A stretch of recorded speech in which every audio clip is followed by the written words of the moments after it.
Yes, yes, yes. Let me clear my throat. Let me turn the music up.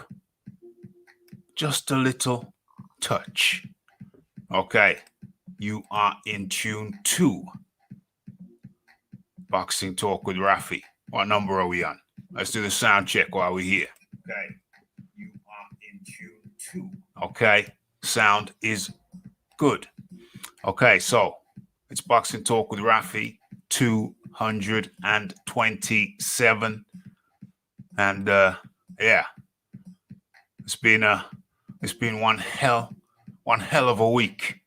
The news keeps coming in thick and fast in the heavyweight division, especially at the top of the heavyweight division. Key players: Daniel Kinahan from NTK Global, Deontay the Bronze Bomber Wilder, and yeah, Tyson Fury. I think we're going to start with Tyson Fury. Are we going to start with Tyson Fury? I think we might, even though I just had some. Anyway, get to that in a second. And yeah, we're going to have a little look at Ugas versus who? Ugas versus who?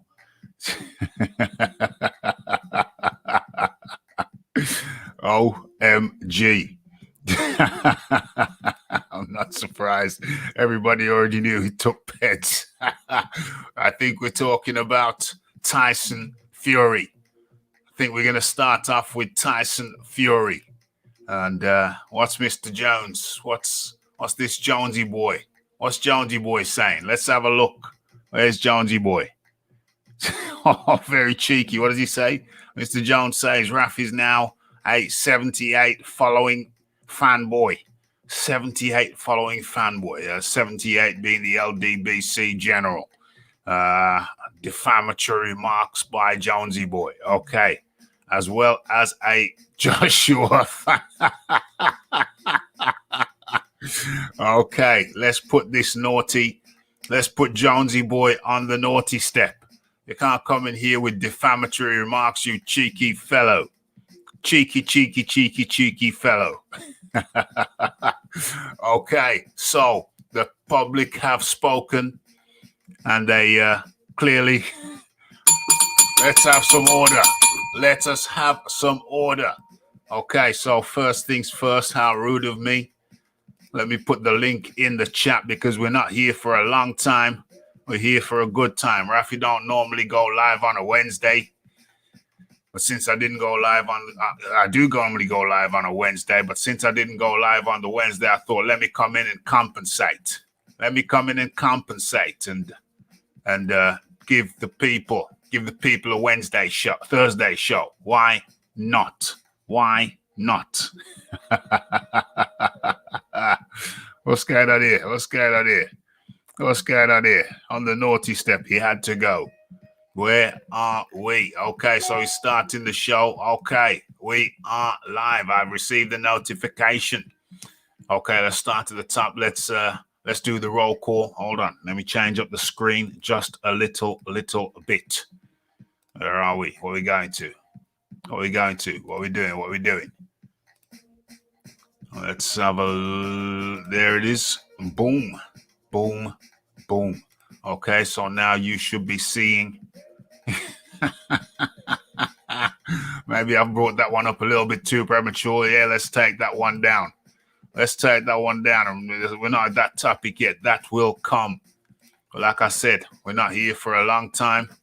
We are here for a good time. So that topic will come very, very shortly. But first of all, let's go into the Tyson Fury story. Or should I say the Tyson Fury confession? Let's have a look. What's happening here? Okay, everything everything is there as it should be. Okay, so let's do the roll call and see what's going on. Iron Kong in the building. Ignorant Boxing in the building. Yes. CCC. Ignorant Boxing says, I've watched your channel since you made it, mate. I was one of your first subscribers on a different account. Your channel has grown since then. Okay. Much appreciated for the sub, or should I say subs. Yeah, we've grown over here, and we continue to expand. Yeah, but it's not really the priority is the quality. Growth is great, but the quality of the show is my first priority. And yeah, I think we put out a very good product. You know what I'm saying? Don't follow the crowd, in my own lane, doing my own thing in my own way, own inimitable way, may I say. Okay, glad to have you up in here. Okay, nano, more calling Orson, coming Orson. That's the James Jameson. Yeah, I don't know if anybody didn't catch the whistling at the beginning. I would say name that tune. Okay. What's going on? Okay, this is the Tyson Fury story, which will be the first story we'll be kicking off tonight. And we're expecting a guest from the LDBC. Said he's going to come in here and lay down the law. So looking forward to that. Let's see how that works out for you. Okay. Tyson Furian. Yes, OMG, the magic roundabout. You got it. BG London knows. Okay. The Philip Carl Roberts up in the building. OMG, Fury don't want that Joshua fire. Order. What's going on? Dr. Woodok up in the building. What's James Jameson saying?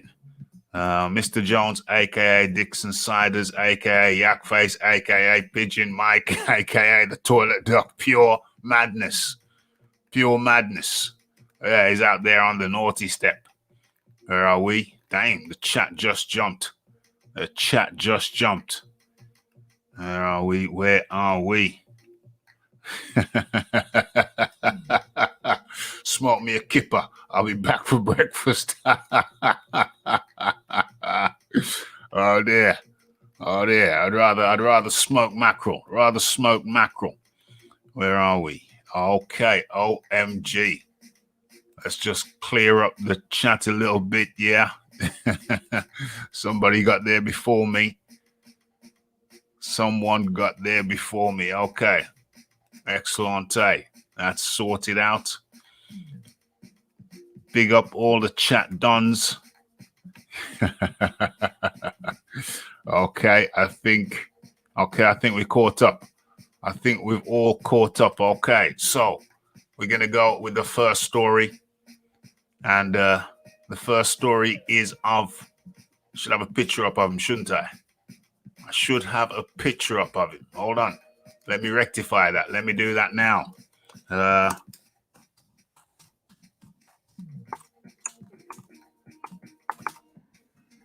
Okay, let's say if you snooze, where is it? Let's open up this picture. Let's open the link in a new tab. Damn it, I wanted the picture. Just wanted the picture. So let's close that down. And let's try again.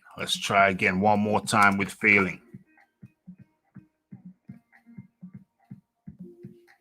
Let's go images. Damn, let's actually share the screen as we do this, perhaps. Let's share the screen as we do this.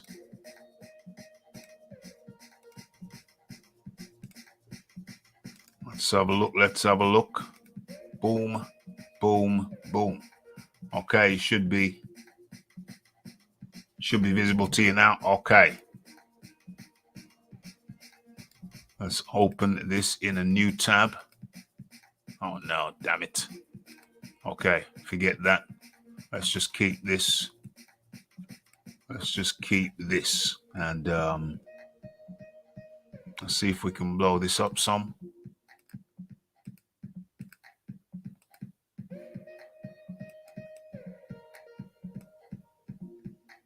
Hopefully you can see that okay. No, it's terrible. But anyway, it'll do. Okay, so let's go with this. What's going on in the chat? Where are we? Okay, I'll come back. I'll come back into the chat. It looks like there's a little bit of madness going on, but okay. Let's forget about that for now and let's get into it. Okay. There was a video released earlier on today. Yeah, it was released by another channel, and it was of Tyson Fury. Tyson Fury, with an old interview with Coogan Cassius. It was an old video from Coogan Cassius, and he said he was being interviewed, and a biggish Tyson Fury, big in frame. His fat days. Tyson Fury said everybody uses stuff. And Coogie Bear goes, what do you mean? What do you mean uses stuff? You know, it says, yeah, everybody uses, PEDs. And he goes, well, surely not everybody. And Tyson Fury says, yeah, everybody. And Coogie Bear says, what? Not you, though. And Tyson Fury doesn't say anything. He just raises his eyebrows. And at that point, the video cut. So what can you say to that? It's like Tyson Fury, it seems, pretty much confessed to using PEDs. And this was clearly before he got busted for using PEDs in 2015.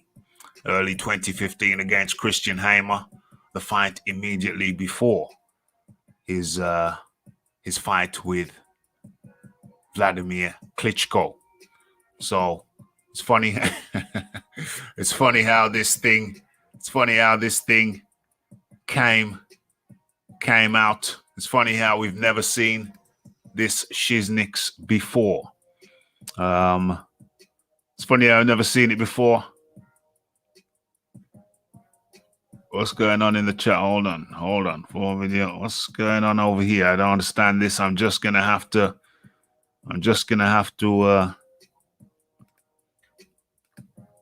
correct that for a second. I'll come back and see what's going on over there. Seems like some madness. Seems like some madness going on in the chat. But anyway, so that was what happened. Tyson Fury came out and said, what's going on? This is complete and utter madness. Complete and utter madness. Where are we? Dame. Okay, so looks like we're gonna have a busy night over here.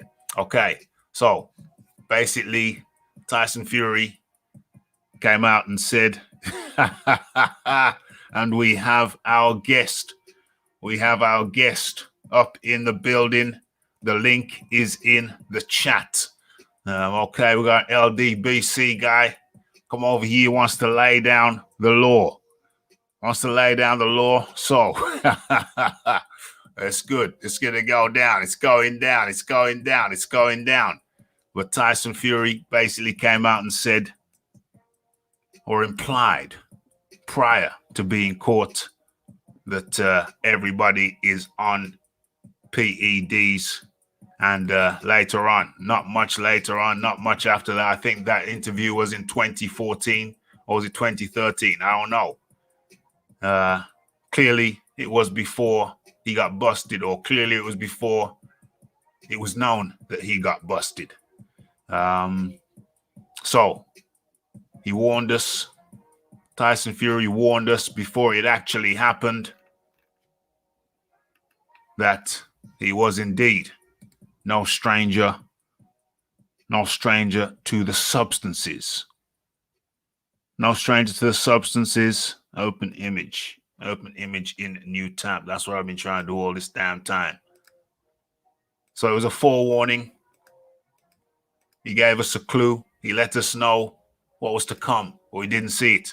Did that video ever make the light of day? Did it ever make the light of day? Uno momento. We have our guest. Okay, so where are we? Where are we? Boom, boom, boom. Michael Johnson is in. What's happening? What's happening? What's happening? What's going down? Oh, not much, partner. You know, you was going a little bit back and forth on Twitter. And you said you going live at 9:30, but it seems like you're on Black people time or something. Yeah, I'm on the Black BPT Black people time. Definitely. Boom, boom, boom. Okay, so hold on. First and foremost, hold on, Michael. I just gotta catch up with what's going on in the chat. Let me see what is going on. Let me see what is going on. Okay, I ain't got time to focus on that right now. Always remember, Wilder got stumped and destroyed by Tyson Fury, and he will smash Anthony Joshua. Okay, I'll have to keep my eye on Jonesy. Jonesy must have been on them high grade mushrooms. Okay, so let's drop that and let's get into the conversation. Okay, so what's going on? What's going on with the LDBC? Deontay Wilder is taking some heavy shellings. Hold on, this Jonesy boy is getting a little bit too cheeky. Let's just put him on the naughty step again. Where is he? Yeah. Off you go onto the naughty step. There we go. Now behave yourself.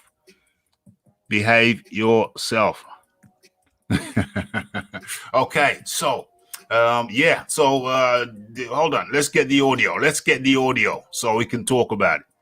Hold on a second. Let us get up the audio. What is this here? For those who don't know, the audio of Deontay Wilder saying that his suit was too heavy. Ooh, boy, you move fast. You move slower than molasses. Slower than molasses. So how is that? It's very slow. It's thick. Yeah. I know what molasses is, but how is it slow? The audio is being re-released or made available. Man, if we don't pull up that audio, yeah. Let's get this bracking. Let's get it going. Hold on. I mean, you knew that he was going to come forward. Without further delay, let's get into it. Okay, so let's drop the music and let's get this. Let's share the screen.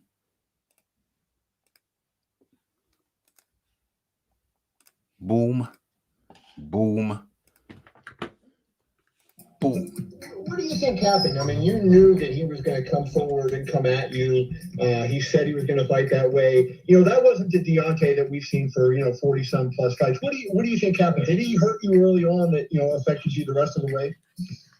No, he didn't hurt me at all. It was the fact that my uniform coming out, Kevin, was way too heavy for me. I didn't have my legs from the beginning of the fight.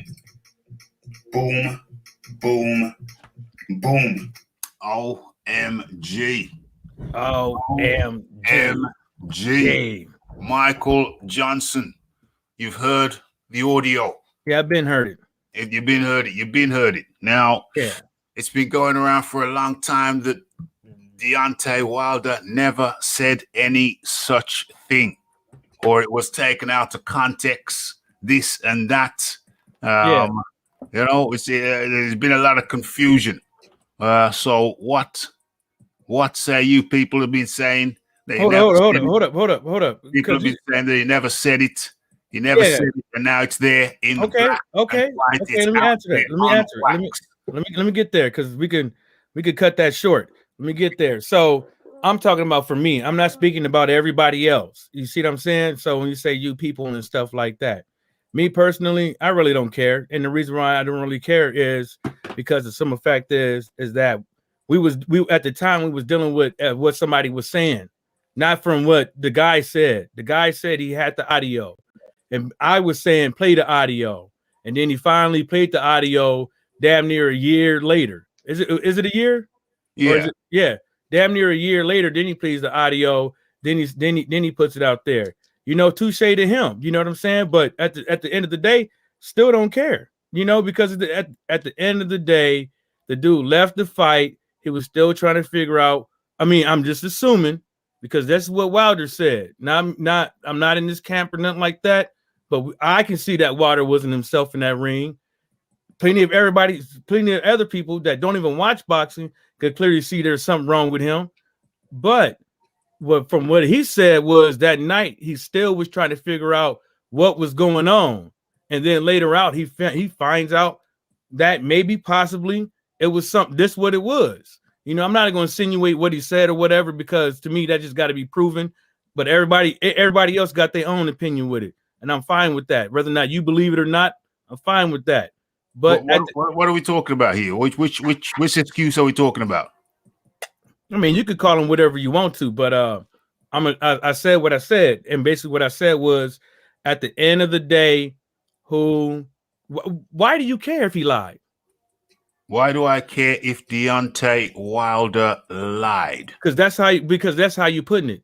You're putting it like you care about what he said, because when you look at your little channel description and shit like that, you know what I'm saying? My bad, because I know you don't like cussing on here. But when you look at your channel description and stuff like that, you know, Wilder incriminating audio. Yeah. If this is incriminating, what does it do? Okay, so let's go back a few steps. Is this the Iron Kong? Is this the Iron Kong? Yeah, Rafi. Okay. Good. Cooling the gang. I don't know. I thought maybe chat's been kind of crazy. We got a couple of crazy people up in here, so I thought maybe one of those crazy people was imitating. You know, it happens from time to time. Imitating. Okay, so yeah, good to have you in there. So let me address your question. Okay, so you say, what do I care if he lied? Well, that's a tricky one because lied about what? Lied about what? So okay, I get you. I get the question now. So you're saying, what do I care if he lied about the heavy suit? Okay, well, it's been a lot of confusion. There's been a lot of confusion. We got Fury, we got Wilder saying that he was taken out of context. We got your people, the LDBC, saying he never said it or he never meant it. You know, so Wilder saying he was taken out of context. You got a next group saying he never said it.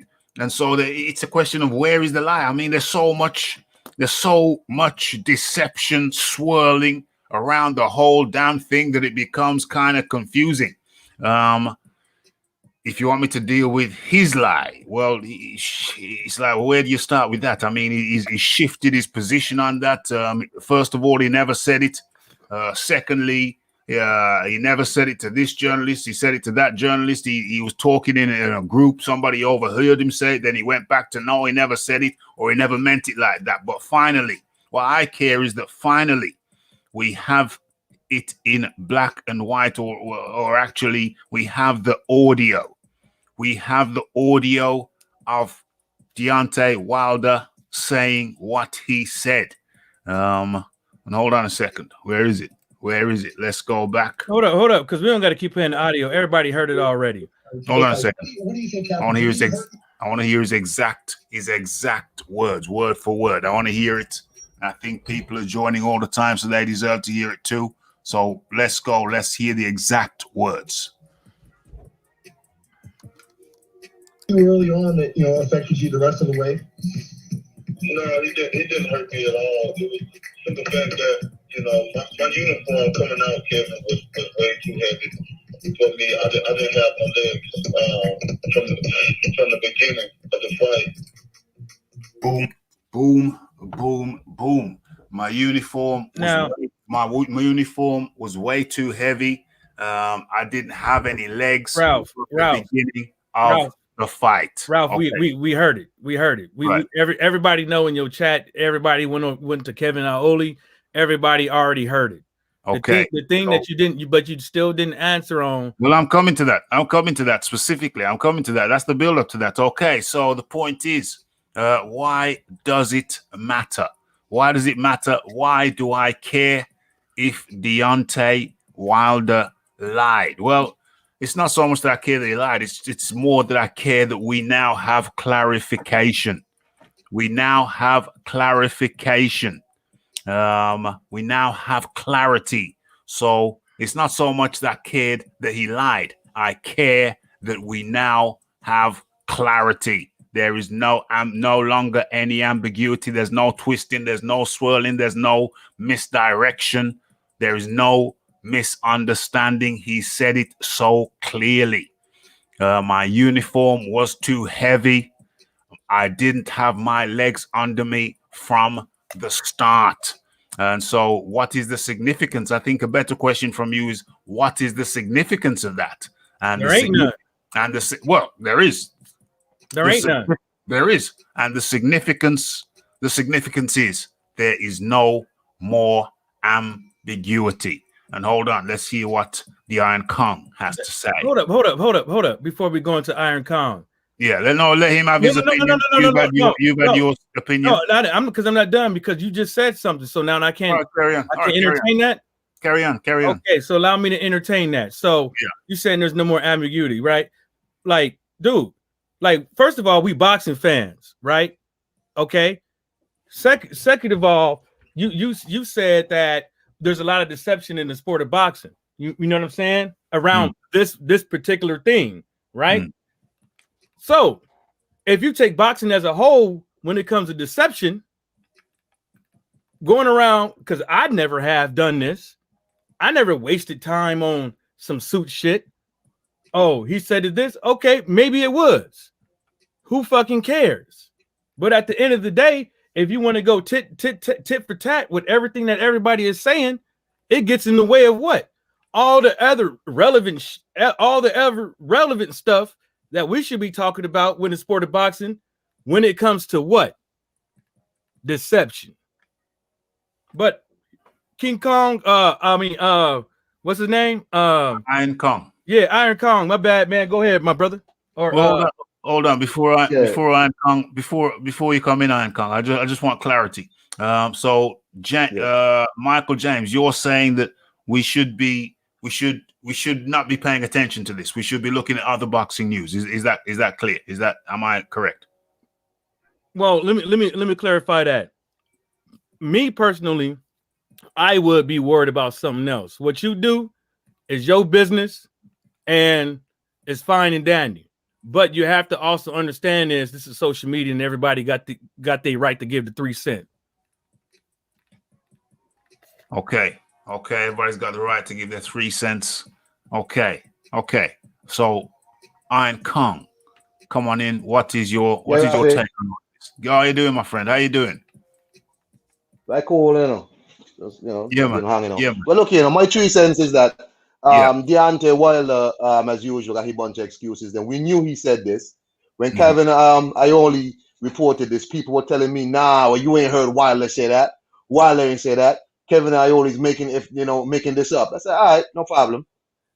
So the audio comes out, and of course, Wilder said it. But but that's not strange. Wilder been doing this for how long now? He got his ass whooped, and it's everybody else's fault but Deontay Wilder. And in terms of who cares, I care. Because, as a former Deontay Wilder fan, Deontay Wilder had a way over the years of accusing everybody else of being liars. You know what I'm saying? People of being unfair businessmen. Holding himself up to be this scion of morality. I have a upper level. My energy is this and this and that. I'm a king. None of that. Well, let me tell you something. It's important to me because Deontay Wilder himself has incriminated himself multiple times. If he's lying about this, well, what else is he lying about? Is he also lying about the water? What else is he lying about?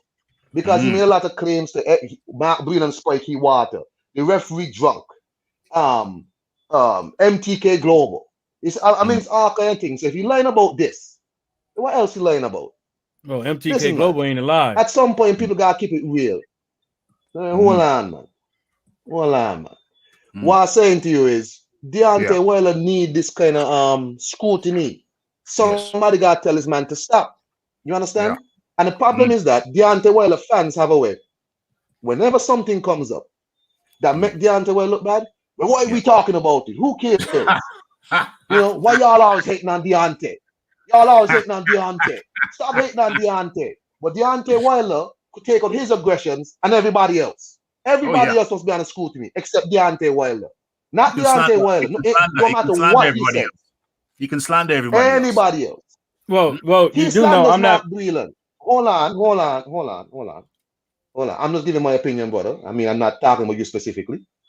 But no, I was just. You're not the only one who. I'm not one of those fans, but yeah. Well, I hear you, but I hear you say something that I've heard other people say. I don't want it to be a situation where people feel like, well, they could say anything about anybody, but nobody must know about Deontay Wilder. He needs all the scrutiny. You understand me? I feel like Deontay Wilder is being treated like some disabled, some special child. Why y'all always talking about Deontay? Poor Deontay. This man slander a professional trainer, former professional athlete, Mark Breland. Mark Breland answers back in what I thought was a tame response. And all of a sudden, I had this man around my kids. How he could say this about me? I mean, what else, man? The man said I'm the baddest man in the world.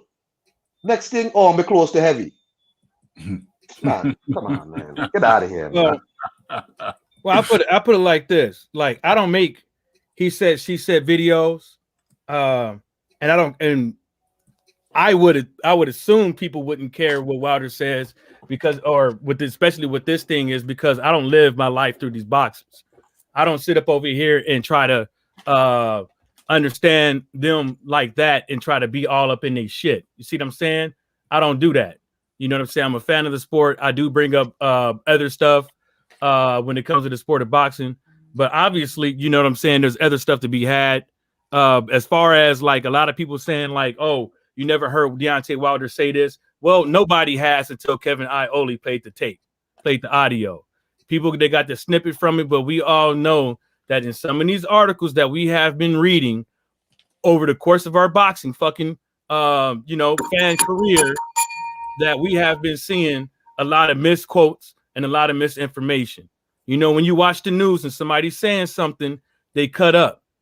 You know, I don't know how many of you guys ever gave an interview on the news before, but when you go back and look at it, that's not really what you said. So I wasn't too all up in arms with it. You know what I'm saying? At the end of the day, I would just like, well, nobody's heard him say it. But at the end of the day, if he did say it, well, who cares? Now he want to go into all the other stuff that he said. But like I said, man, you know, I really didn't look into it. But what I did say the other day, as far as Mark Breland and Deontay Wilder, is that, you know, I hate it when two brothers, you know, they end their friendships like that, and they air it out all on open, whether or not it was one guy having his truth with this and the other guy having his truth with this, or whatever their belief is, or who did what, blah, blah, blah, whoop, whoop. You know what I'm saying? It just never does look right, and it happens too often. And I wish that it would have ended a different way. Well, yeah, it matters. It matters when the narrative is being pushed in certain quarters that Deontay Wilder didn't say it. But as far as hold on a second, I'm talking now. You've had your turn uninterrupted. Hey, man, don't yell at me, man, because it's not even like that, bruh. No, bro, I'm talking now. I don't care. Don't raise your voice. All right. Well, okay. So please let me say what I'm saying. You said what you said uninterrupted. Go ahead. Okay, cool. All right. So it matters. It matters when you got a group of people saying that the guy's been misquoted. He never said it. It never happened. It's pure fabrication.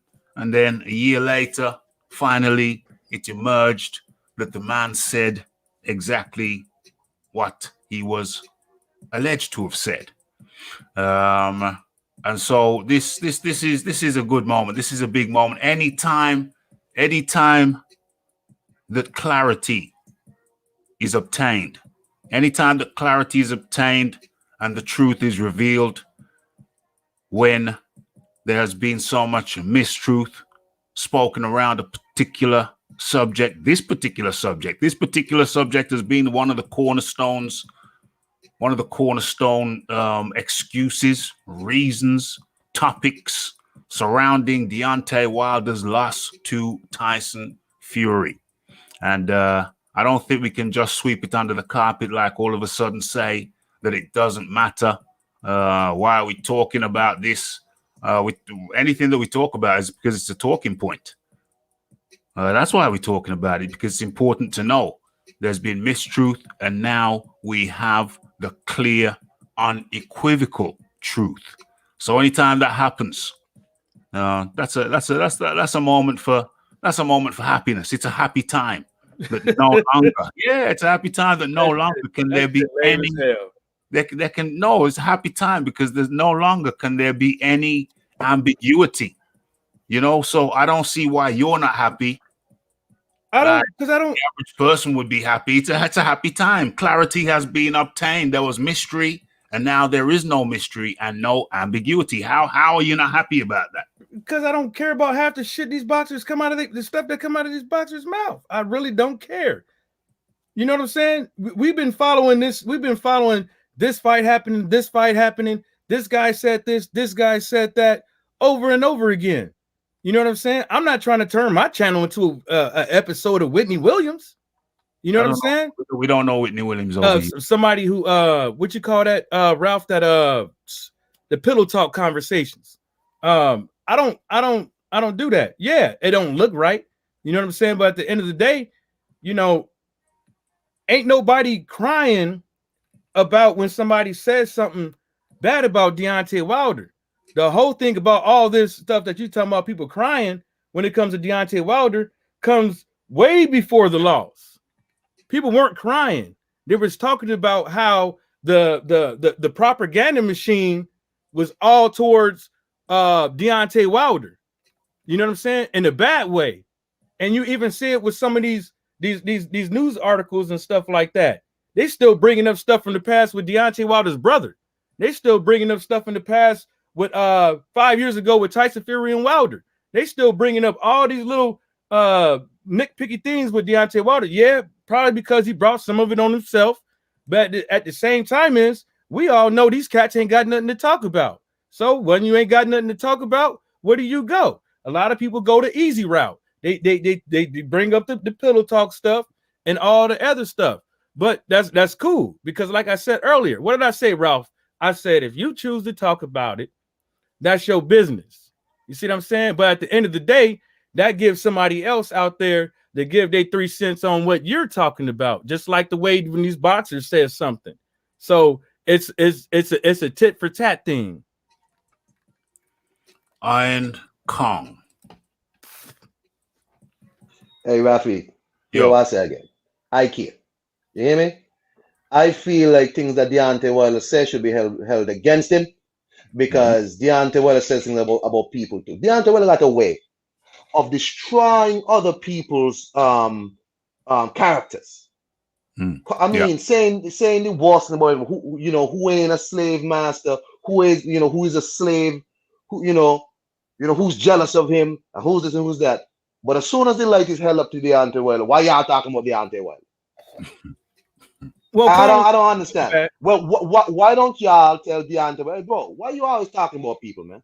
Why you always on people's case? Because the same way you talk about people, people talk about you. So if this channel choose to talk about Deontay Wilder, that means Rafi care. I care about it. If you don't care to talk about it, but you don't have to talk about it. But I care to talk about it because I want to scrutinize Deontay Wilder and his words, because Deontay Wilder holds up himself to be this moral character. It's supposed to have higher morals than everybody else. You know what I'm saying? So I want to talk about it because it's important. This man said somebody spiked his water. This man now comes back and say the uniform was too heavy. Which is it? Well, yeah, you're right, Kong. You should hold people accountable because that's your prerogative. Yeah, you should.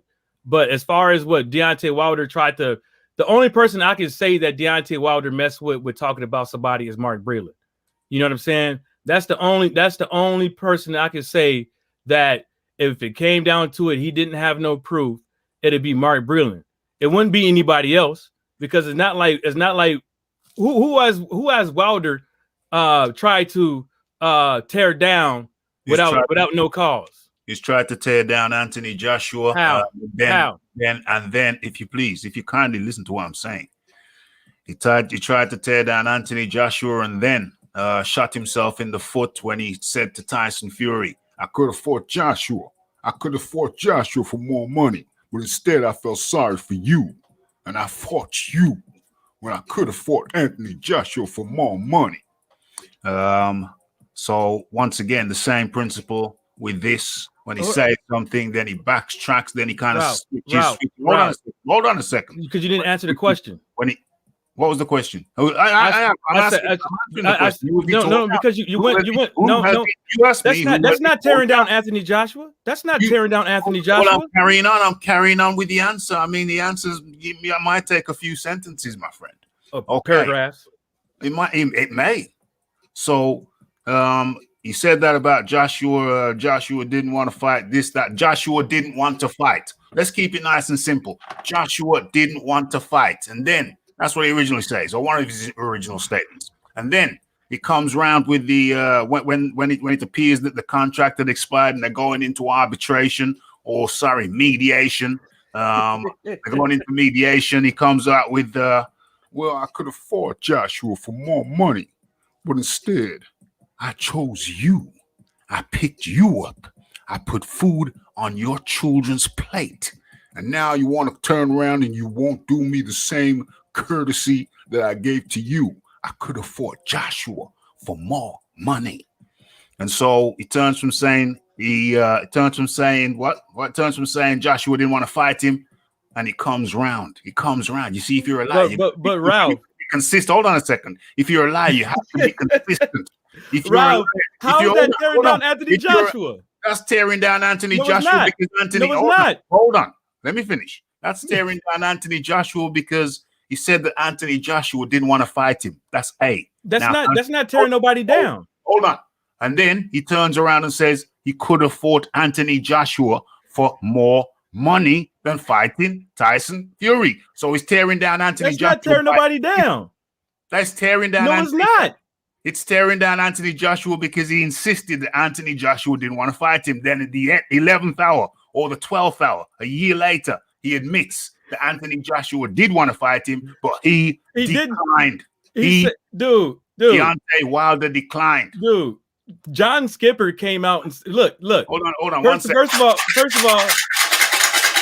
hold on a second. 5 pounds coming from the James Jameson.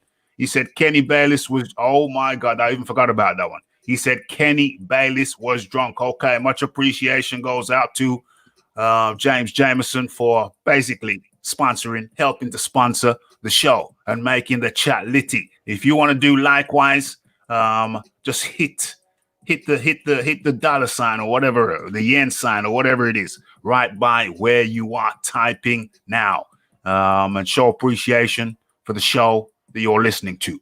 Okay, back over to you, Michael, MGBT and M. Okay, back to you. That's not saying somebody don't want to fight you is not tearing somebody down. That absolutely. What does that do for Anthony Joshua's stock? Nothing.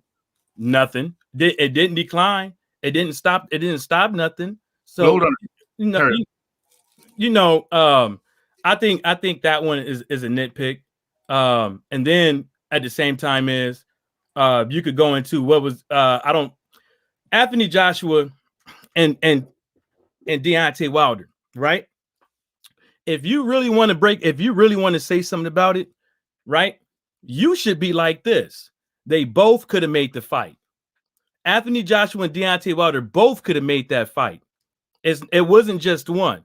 You offered somebody 15 when you was probably taking home 32, but you didn't give a rematch clause, and then it goes into another fight, to a different fight. That's where it ended up. Like I said, they both could have made the fight. Now, if Deontay Wilder chooses to say, well, since he didn't give me what I wanted at the time, and John Skipper saying, well, we were a little bit too brash and this and the third, well, hey, you know what I'm saying? It's his prerogative. If he feels that way, blah, blah, blah, woo, woo. But that's not tearing somebody down to say that you don't want to fight me. Well, I will say it is tearing somebody down on this basis. Anthony Joshua was insistent that he wanted to fight for undisputed. If Anthony Joshua was really that insistent to fighting for undisputed, he would have gave 50-50. Well, hold on. If he really was, let's be real.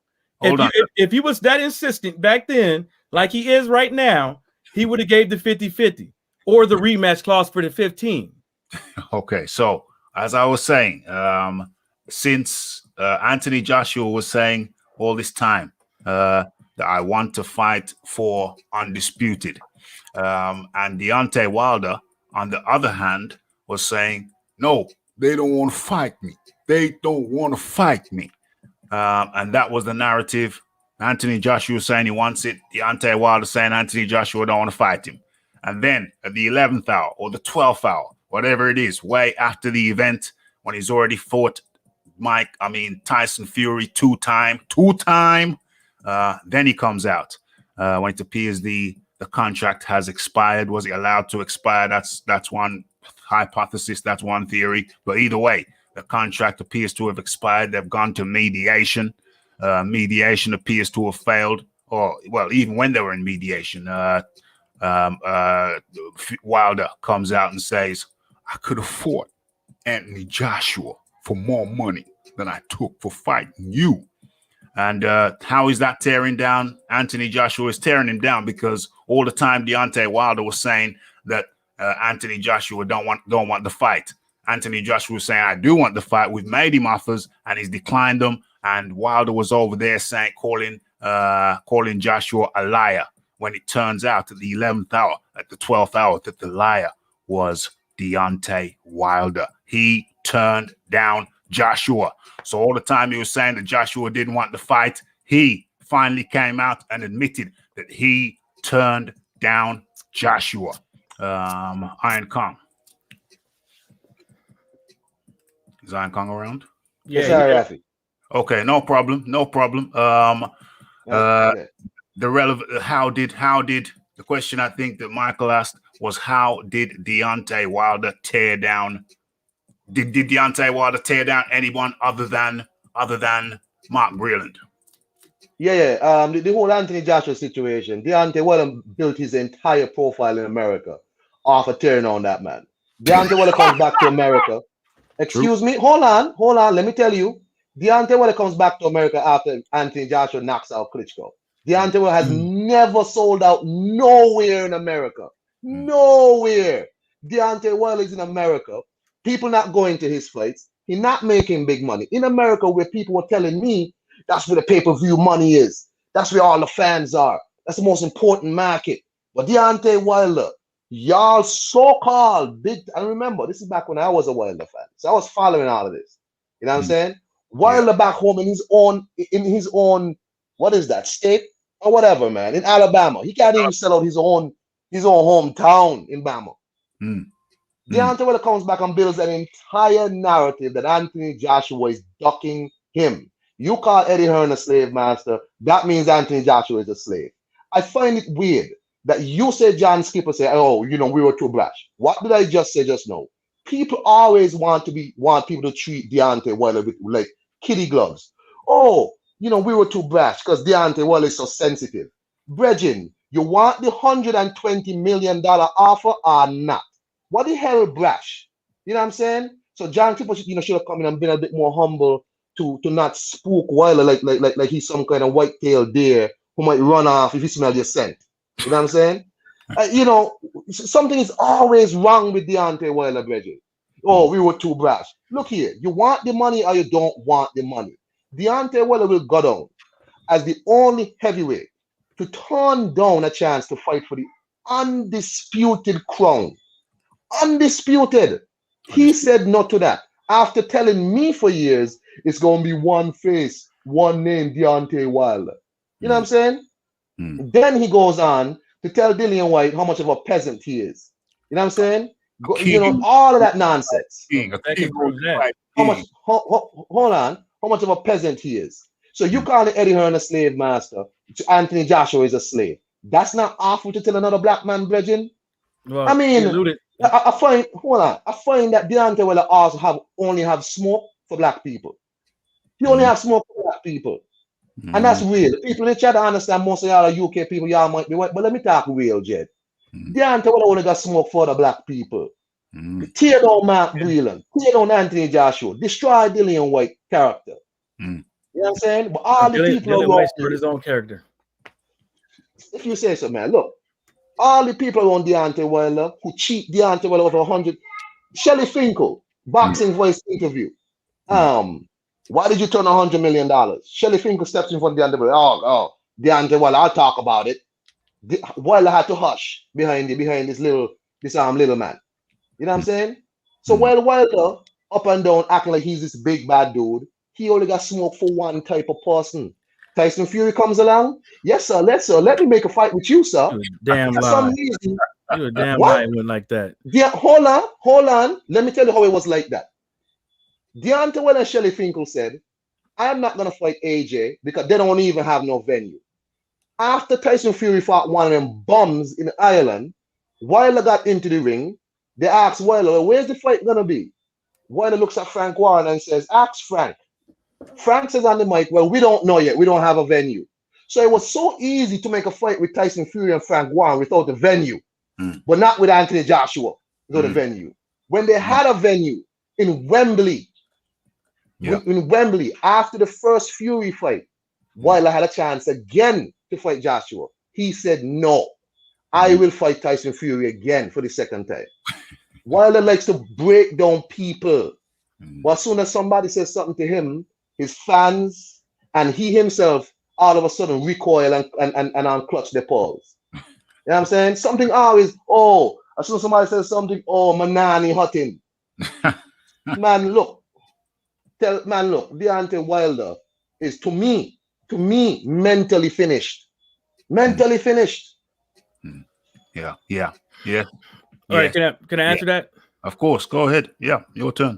So Anthony Joshua also tried to fight Tyson Fury as well. He ducked him. Hold up. I don't think he probably didn't duck him, but let's just say this. I'll put it to you like this, right? You talking about, everybody got to bow down to Deontay Wilder. That's pretty funny because I'm pretty sure you got that from from his interview. But at the end of the day, like I said, Anthony Joshua said that he was trying to become undisputed, right? If Anthony Joshua really wanted to be undisputed, just like you say that Deontay Wilder, who turns down blah, blah, woo, to be undisputed, well, then you could also talk about Anthony Joshua. Anthony Joshua, we all know that he wasn't trying to meet him halfway, quarter of the way to make it. Deontay Wilder said 15 mil rematch clause. What did they do? They waited too long to where your boy Tyson Fury came through. Well, I don't know if that's your boy. Tyson Fury came through and the fight was made. John Skipper really doesn't have John Skipper. Didn't he get fired? Didn't he end up with the cocaine use? Yes. Then he went up over there to the zone. John Skipper went up in the meeting, and that's what he said. Now we can insinuate all the other stuff, but really, to tell you the truth, the proof is in the pudding that John Skipper is the one that apologized. Why he apologized? Because he said that he went to there with his chip on his shoulder, basically. So that's where you got to keep it. Hold up. Yeah. John Skipper, did he apologize or did he not? Too brash means what? Arrogant. John Skipper said they would have approached it differently if they had to do it again. I think what he was alluding to, what I took from that is they didn't realize how sensitive Deontay Wilder was. That's what I took from that. But Ralph, see, you didn't say that at first when he first said that. You saying that right now this day. You didn't say that when John Skipper first said that. You sat back and was like, because at the end of the day, you don't know what John Skipper was saying. You thinking that's what he was saying. But guess what? That was before Deontay Wilder had all these excuses. So just like y'all talk about tearing somebody down, look what you just did. Now with the tearing people down and stuff like that, it's not like Deontay Wilder never tried to give Tyson Fury that work with the mouthpiece. You know what I'm saying? It's not like anybody else didn't get that work from the mouthpiece from Deontay Wilder. It's just not the black man. You know what I'm saying? Anybody can get that type. Anybody can get that. The whole problem is that me personally with this whole thing is only going to be settled. The only way to settle this is for Deontay Wilder to fight Tyson Fury, win or lose. Win or lose. You know what I'm saying? Will it happen? Will it happen next? I don't know. You know what I'm saying? We don't know. We can see the signs that, hey, it might go the other way, but we really don't know. But that's really the only way to get this up out of the way for these two men to get in the ring. If Tyson Fury wins, hey, good for Tyson Fury. If Deontay Wilder wins, hey, good for Deontay Wilder. But you know, King Kong and Ralph, that's what y'all should do. Y'all should hold people accountable for the things that they say.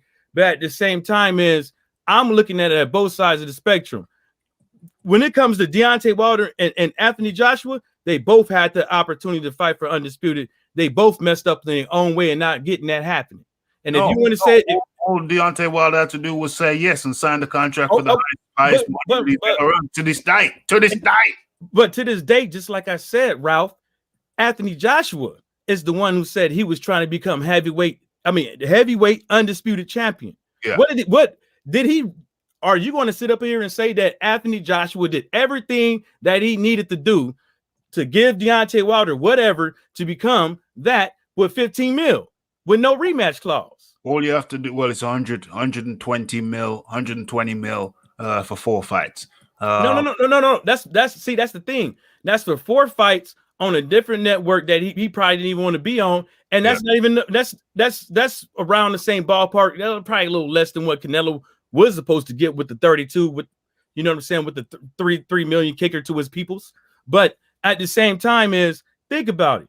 Now you're trying to roll it up into something else. It was nobody said nothing when Dillian White said, no, you're not trying to bundle me up. Well, ultimately, Deontay Wilder had a choice to make. He had a choice to make. Does he accept career high paydays offered by the zone, or does he not want it? He either wants it or he doesn't want it. What he did was he chose to go a different route. He chose to go the Tyson Fury route, and he came unstuck. So he declined the Joshua offer and instead went over to the Tyson Fury route. Wow, so that's biased. No, hold on. When he walked away from Anthony Joshua, he walked away from undisputed. And when Anthony Joshua walked away from Deontay Wilder, he walked away from undisputed. That's biased. No. Anthony Joshua didn't walk away. Deontay Wilder walked away because he was the one who rejected career payday contract. And moreover, that doesn't make any sense. Anthony Joshua in Matchroom Boxing, besides the zone offered.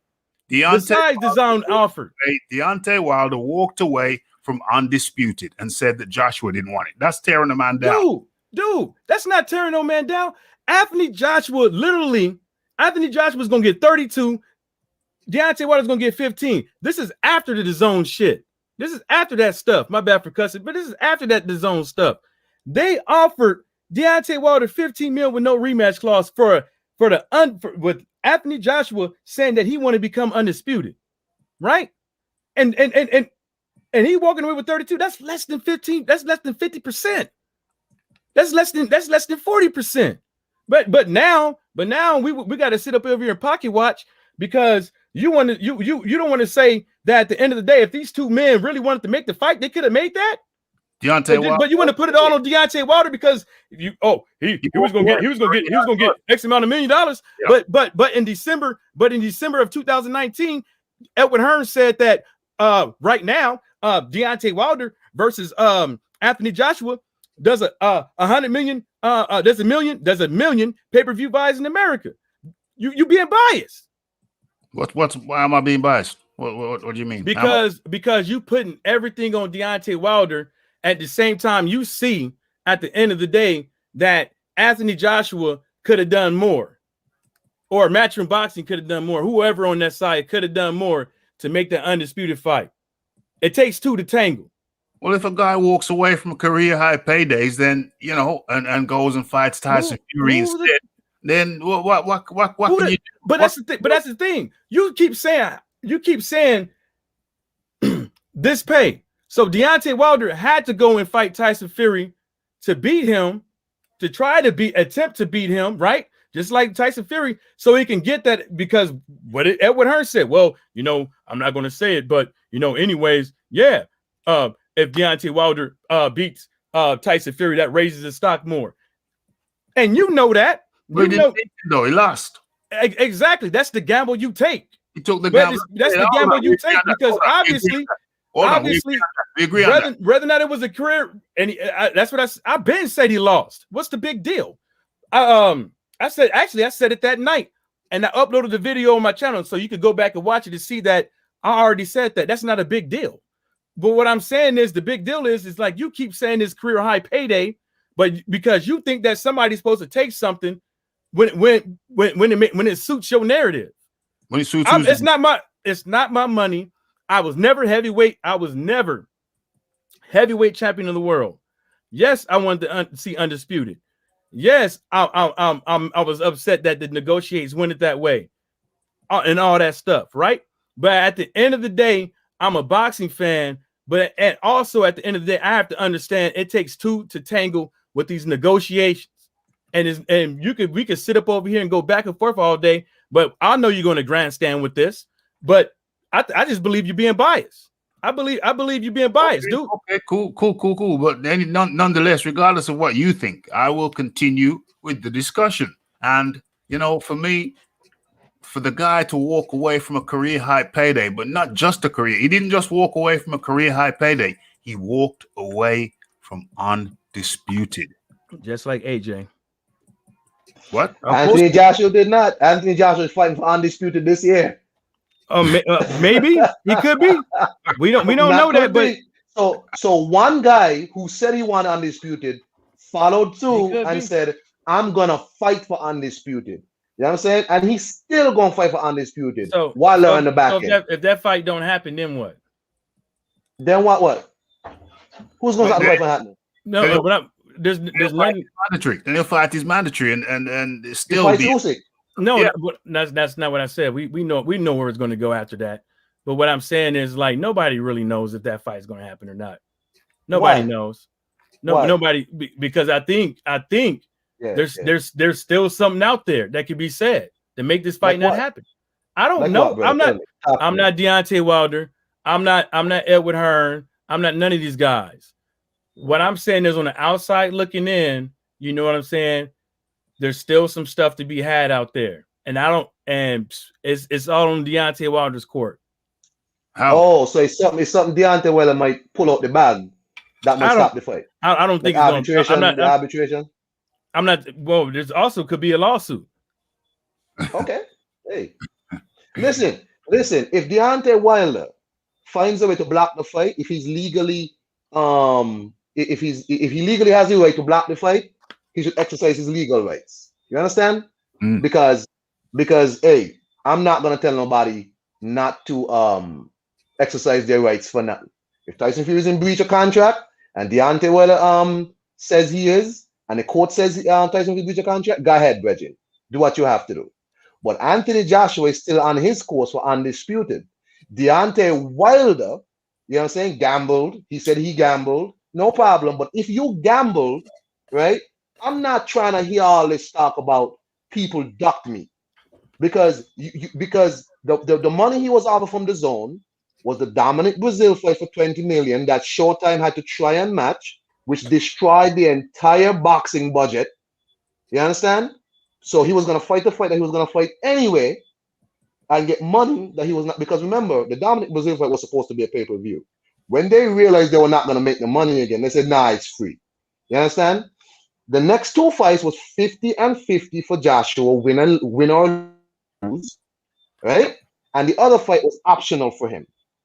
Okay? So it wasn't 50-50 with Anthony Joshua. It was. Yes, it was. Yes, it was. That was 100 million, 50-50 guaranteed. It wasn't 50-50. Show me where it was 50-50. No problem. Show me. Hold on. Which fight? No problem. Which fight are we talking about? We're talking the zone offer. No. Yeah. 50 million guaranteed and No, it wasn't. 50 million guaranteed. That's what I mean by 50-50. It wasn't. You know It what? wasn't. You know what Wilder them said? You know what Wilder said? You know what Wilder said? It wasn't 50. Well, how much Joshua gonna make? Well, I'm like, well, you know bro, what? worry You know about what? you. So, but you have to understand this. We not professionals. We never been. Well, I don't know about you, but I know I'm not. I never been a champion. I never been in negotiations and stuff like that. Yeah. So, but I know I would want to know what my opponent is making. I would want to know what my opponent is making, especially if somebody telling me 50-50. Well, it was, I think, from my recollection, it was 2 fights at 40 mil for Wilder. 2 fights with Joshua, 40 mil. The Breezel fight, he was gonna get 20 mil for. That brings it up to 100. But if he wanted, he could have 4 fights with another fight for 20 mil. So I'm looking at the 100 mil. I'm looking at the 100 mil, the zone offer, the 3-fight offer. And who said it was 100 mil? 2 fights. Well, 2 times 40 is 80 plus 20. Who said it was 100 mil? That was the understanding from the zone. 100 mil offer. 2 fights at 40 mil plus the Dominic Brazil fight for 20 mil. That's 100 million. I never heard the zone saying it was 100 mil. Okay, well, here's boxing. Do you trust boxing scene as a source or no? Yeah, I don't. It's a good source. I don't really. You don't trust boxing scene as a source. I don't trust everything that they say. It's a good source. I don't even trust Yahoo News. None of them. Where you got? So who you trust, Virgin? Who do you trust? So this is what they say in these articles. They say reportedly. Did they say reportedly, or did they say it was indefinite in the article? Shelley Finkel said it was over 100 million. It's a 100 million deal. Shelley Finkel. No, exactly. I don't think. Show me where it said. Shelley Finkel said it was over 100. You want me to go look for that now? Okay, I can. No, I mean you don't got to go look for it now, but I can do this real time. It's unfortunate, but I can do it. Shelley Finkel. Hey Ralph, I gotta slide off, bro. My kids want my attention. Hey MJ, I don't know your name, King. Hey, what's your channel name, Reggie? I'll subscribe to you. Hey, do you got one too? Yeah, Iron Kong. That's my name. Iron Kong 26. All right. Go ahead. It's Michael Johnson, Boxing Talking More. Michael Johnson. Jesus. Johnson, Boxing Talk and more. Do you go live and stuff? Yeah. All right. I got you. I subscribe, bro. Hey, peace. Yeah. Right, nice one. Yeah. Nice one, Kong. Okay. So let me share my screen. I'm doing this real time. Let me share my screen so you can see what I can see. No hocus pocus, no cards up my sleeve. Let's have a look to make sure you can see what I can see. It's a little bit small. Let's bring this up in size. Okay, so hopefully you can see. Hopefully you can see that clearly. Where are we here? Let me see if you can see what. Boom. Let me take that comment down. Boom, boom, boom. Okay, so there you see right there. Wilder, Shelley Finkel, and Al Heyman rejects 120 million. Boom, boom, boom. Over to you, Michael Johnson. Said you want to see it, and there it is. White in front of your eyes. What is this? Which one are you looking at? The one there says. The one you already clicked on? The one that's already clicked on? This one here. Wilder, Shelley Finkel, and Al Heyman reject 120 million. Right here. All right, let me see if I can find that bad boy. So okay, well it's there in front of you. Okay, so let's keep it moving. Let's keep on moving. No, that's the title of the video. So yeah. But that's the title of the video. Yeah, but you know, Shelley Finkel's on there regularly. Well, because I remember he said around the ballpark, but not the. He didn't say indefinitely. We're not going to quibble. We're not going to quibble. But you can accept. Yeah. You can accept that it's around the 100 mil mark at least. You know what I'm saying? Okay, so that can mean anything. Yeah, okay, but anyway, so 100 mil. He turned that down, and he turned down undisputed. So I don't know, man. I don't know. That's why. But that's what I'm saying is like you keep saying that he turned down undisputed. You also have to put that. You have to put that on Anthony Joshua's shoulders as well. Well, you don't. If you give the guy, if you give the guy career best payday, it don't matter. But that's the thing. He gives the guy the career best payday, and on top of that, the man has the ability to become undisputed, and he says no and goes and fights Tyson Fury for a few million. You know, well, it makes absolutely no sense. Okay, fair enough. He got paid better in the second fight. The first fight built up the second fight. Fair enough. So he got a nice payday.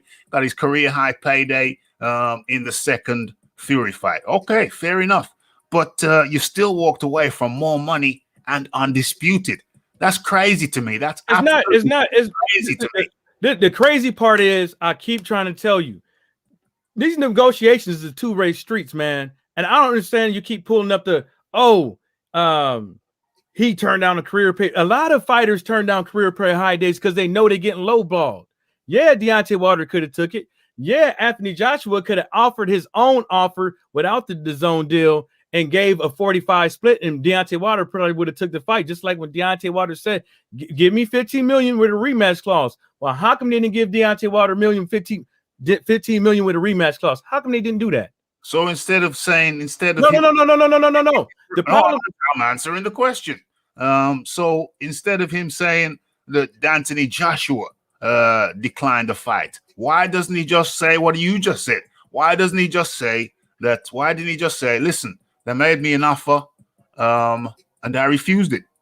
Pure and simple. They wouldn't." Well, he did say that. He said that we walked away from the negotiation table. We walked away from the negotiation table because they wouldn't tell us how much Joshua was making. That's the same thing as rejecting it. That's the same thing as rejecting it, Ralph. You don't have to go on. It's the same thing. Well, he rejected it. I mean, but that's all he has to say. We rejected it. Don't say Anthony Joshua didn't want the fight. Just say, yeah, you can say that. Yeah, you can say that. They made us an offer. Say that. They made us an offer, and we refused. And the offer was not fair to them. They made us an offer, which was not fair to us, and we walked away. Yeah, and it's not fair to fight fans that when we have the opportunity for undisputed, and both parties don't do enough to make the fight.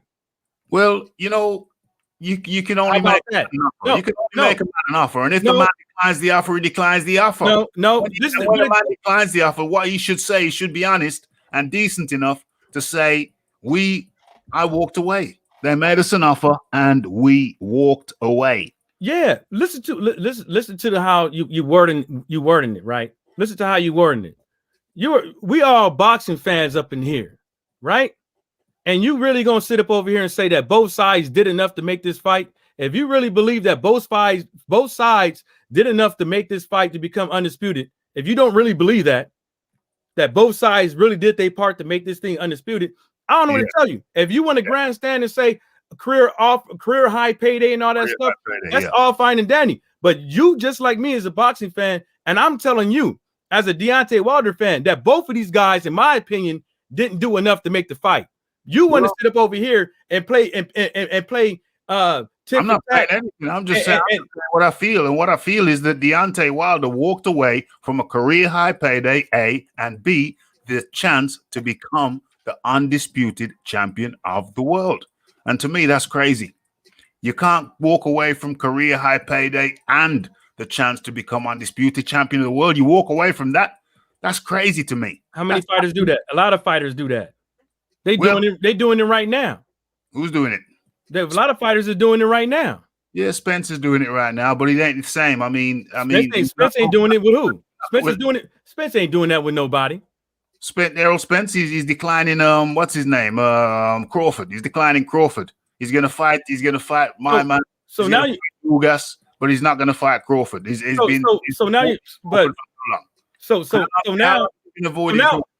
now, and see, that's what I'm saying. So now you're saying Spence is ducking, right? That's what you just said. He's ducking Crawford. Ducking, is that not generally accepted that Spence is ducking Crawford? Hold up. I said I use the same analogy with Spencer Crawford that I used with Deontay Wilder and AJ. Talk me through that. Right? They both didn't. If they both should do their part to make the fight, 50-50. That's my opinion. But other than that, that's their business. But guess what? What? Crawford is walking away from a career high payday, but he's not ducking.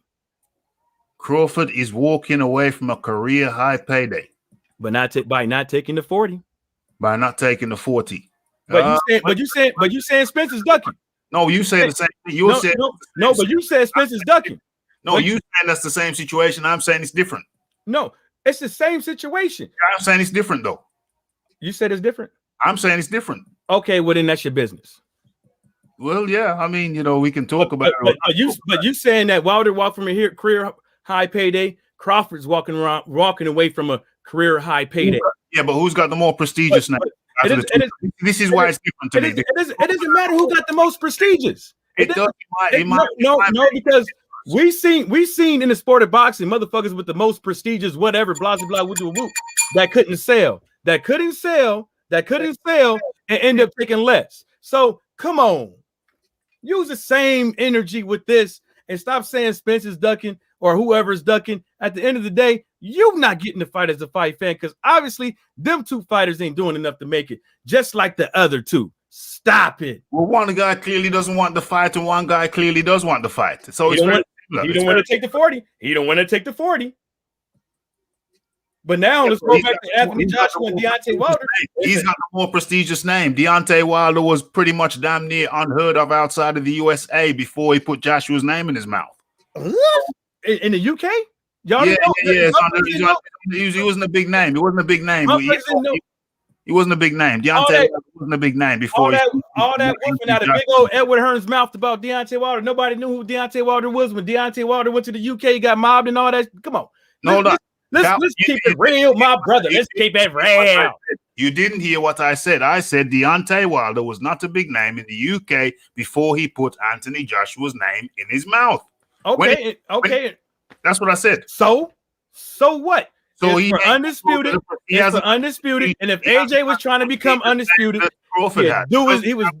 he doesn't have the cachet that Crawford currently has because currently Crawford is looked at as the man with the cachet. Yeah, he is the man. Where? He's the outside. Well, obviously outside of the USA. I mean, if you don't feel that, they ain't fighting there. A lot of people who know him in the USA. There's a lot of people who know look at Crawford as the premier guy out of the two. The guy's Ralph. Yeah, you don't live here. Ralph, you don't live here. I don't live here, but I correspond with people. No, Ralph, you can correspond with whoever.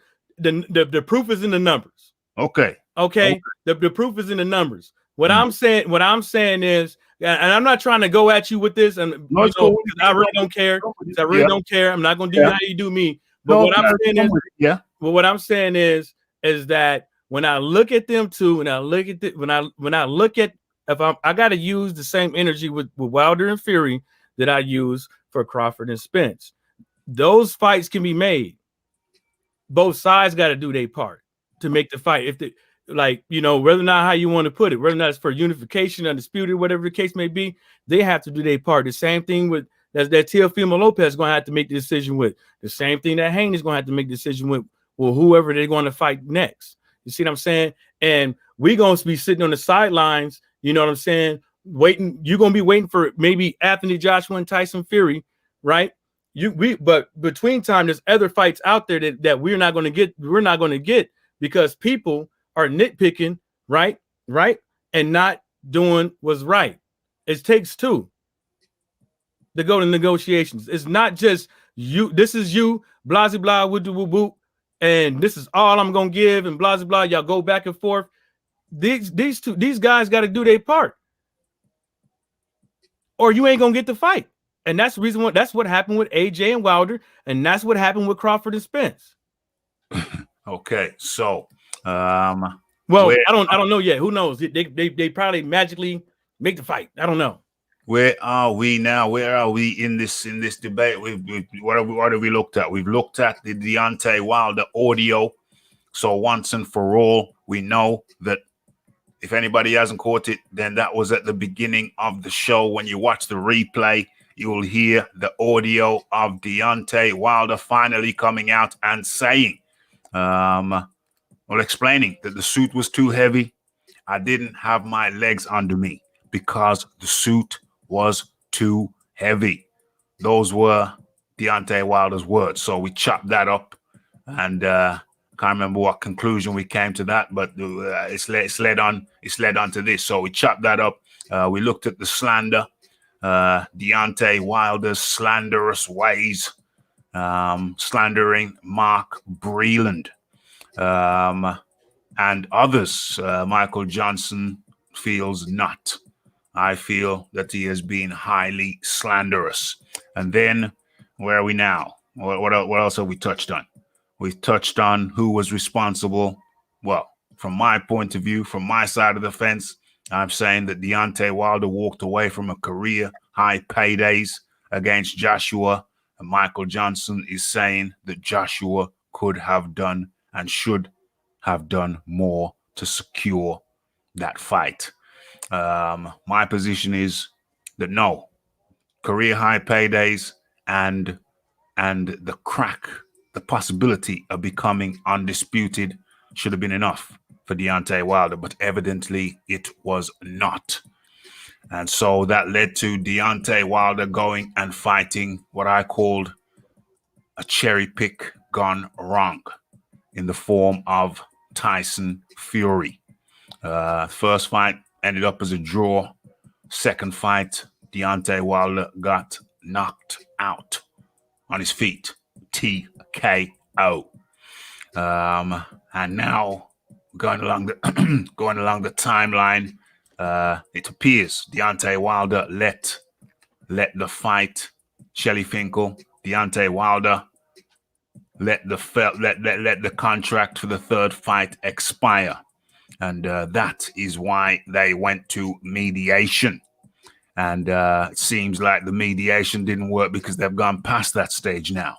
And they're talking about, what's after mediation? Mediation, adjudication, whatever that next thing's called. The next stage after mediation, but still no court. And so this thing still dragging along. But now, the pertinent point, now at least one area of the thing has been resolved. We know that Deontay Wilder has come out and said, we got the audio now, so nobody can quibble about it ever again. I've done a video on it. We've done the live show on it. So now it's totally unambiguous. Deontay Wilder clearly said in audio, speaking to Kevin Iole, that the suit was too heavy and I had weakened my legs. I had no legs under me from the start. So that we can neatly box that away. Mediation, then arbitration. Thank you very much. Okay, so now they're talking about arbitration because the mediation's failed. Okay, but we know about the suit now. That's resolved. We got the audio. That can never be disputed again. Cool. So now, and then recently, we talked about the Mark Breland situation. Well, to me, that's box stuff as well. That's box stuff as well, because before a fight and after the fight, you have to give a sample, blood or urine or both. So now, one down, one to go. So now, before the fight and after the fight, samples were taken. So in order to find out whether Deontay Wilder's water was doped, all you have to do is go to the toxicology report. Now, clearly, nothing negative. Both Wilder and Fury passed their drug tests. So if there was something in the water, it would have shown up in the testing samples, in the PED samples taken before the fight and after the fight. And we know that Deontay Wilder came back clear. Now, if it was some substance that wasn't picked up by the normal testing, Deontay Wilder can apply to the state commission to have further, more extensive testing done. Now, clearly, one would assume that he must have had that done because he's talking about it so much. So he must have had that done.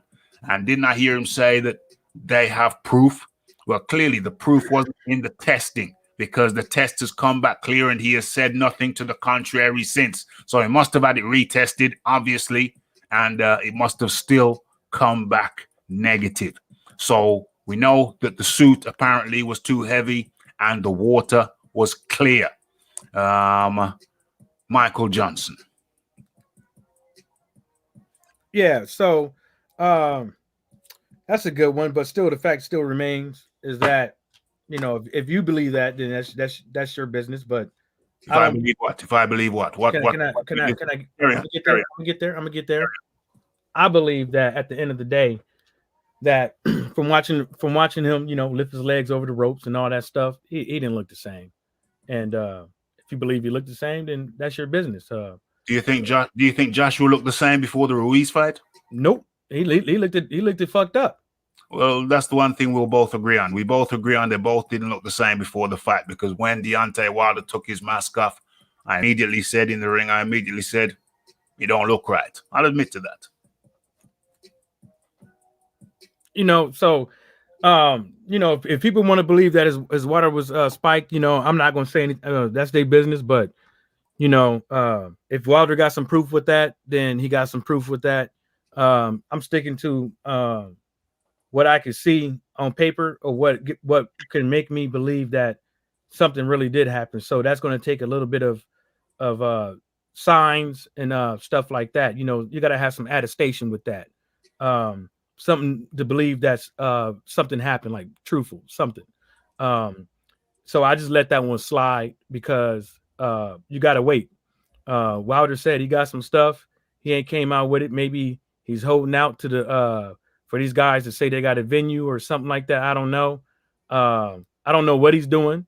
He's in a tight spot, but we'll see what happens, man. Maybe we'll get Tyson Fury versus Anthony Joshua. Maybe we get Tyson Fury and Wilder again. We just never know. Which one would you rather see? You as a boxing fan, you're talking about you as a boxing fan, which fight do you think is more important for boxing? Well, I don't think when you say important for boxing, which one do you want to see? Which one do you want to see? You're a boxing fan. Speaking as a boxing fan, which fight do you want to see? Well, I'm gonna answer it like this. As a boxing fan, yes, of course I want to see Undisputed. But after seeing Anthony Joshua in his last two fights, I think that Tyson Fury versus Anthony Joshua is a better fight. It's more of an exciting fight to me. And that's Why? Well, don't let the not having a chin with Anthony Joshua fool you. But I'm not gonna hit on that one, but it's looking like that. But you could win without a chin. But his style that he's switched over to, or that he's probably always had or trying to switch over to, is quite unrefined. You know what I'm saying? So he stays on the center line. He doesn't move his head a lot. You know what I'm saying? With Tyson Fury, you got him in order for you to. Same thing with Deontay Wilder a bit too, but you have to be a little bit elusive with Tyson Fury to make him work. And we've seen that with some fighters. The fighters that move the most gives Tyson Fury the most headache. But as far as I'm concerned, I think that's more of an exciting fight for me with Wilder and Fury because you got the right hand and the eraser. Then you also got that you don't know what Deontay Wilder can pick up on that he either was lacking in his career or in the last fight or the last two fights coming up to the fight. Tyson Fury has been obviously I don't know, getting liposuction or I'm just joking. Treadmill or running around, staying in shape. So I think that's more of an exciting fight for me. And plus, you signed a contract. They both agreed per Frank Warren. I mean, not Frank Warren, but Bob Arum, saying that it was the networks and it was holding off for the networks. It wasn't them two or Wilder not making the fight and stuff like that. So and the mediation and all the stuff that's coming forward, we will see. But the mediation is a weird one because I don't even know if it's over. It's still going. Arbitration now. They've passed mediation. That failed. Now they're looking at arbitration. Yeah, I don't know because they haven't said anything concrete that came from the mediation. I don't know if they all signed NDAs, non-disclosure agreements, or anything like that. Well, Fury just came out and said, "Nah, I ain't gonna fight you again. You're not getting another crack." Yeah. Well, Tyson Fury said that about Derek Chisora too. When Derek Chisora pulled out of the fight with a broken hand, and they still made that fight. Yeah, I think this is a fight of a greater magnitude, though. That was a small a smaller fight. I'm not listening to what he's saying. I'm not listening to what he's saying. I'll believe it when I see it. You'll believe it when you see it. Let's have a look at some of the comments. It will be 2 years before Wilder gets a rematch. He will get beat before that. What do you say about that? It's possible. Okay, it's possible. Well, for me, what do I think about that? I think Wilder's got to Wilder pulled out of Wilder. It seems, it appears, Wilder pulled out of negotiations for a Charles Martin fight because the money. It appears. Who said? Where's the proof of the Charles Martin fight? The proof of the Charles Martin fight. It's been reported in various places that there was negotiations going on for Deontay Wilder to face Charles Martin.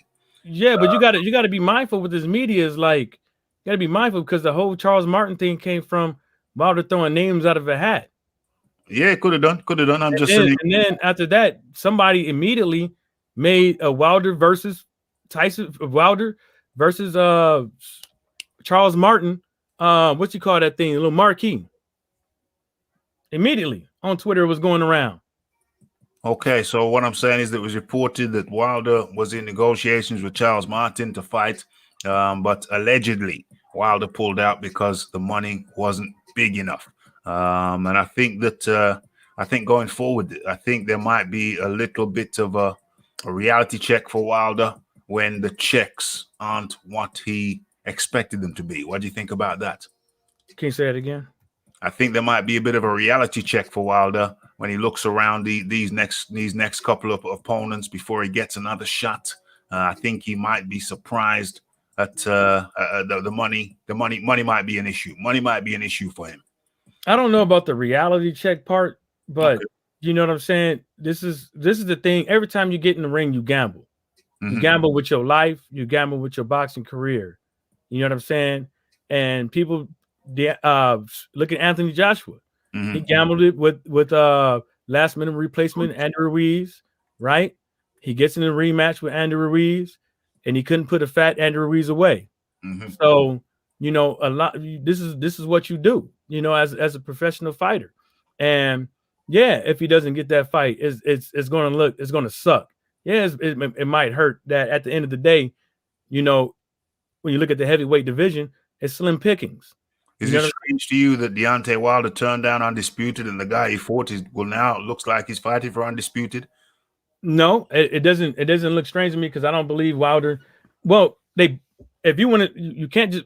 I'm gonna put it like this: they both. I would go on the record to say they both turned it down. If I would say, I'm not going to say one. They both did. One turned it down. One walked away. No, stop it. I'm saying it. I'm saying it for me. To me, from what I see, they both had opportunity to make the Undisputed fight a long time ago, and they didn't. Walked away. It don't matter if one of them walked away. Look what Anthony Joshua said about Deontay Wilder.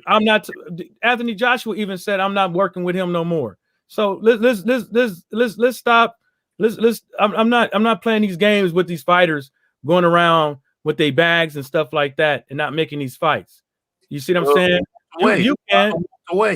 You walked away. AJ walked away too. He didn't walk away. He made the AJ say it doesn't matter because AJ obviously didn't offer enough. Well, if you offer a man career high payday and the chance to become undisputed and that ain't enough, then I don't know what is. But nonetheless, regardless, we're in a situation.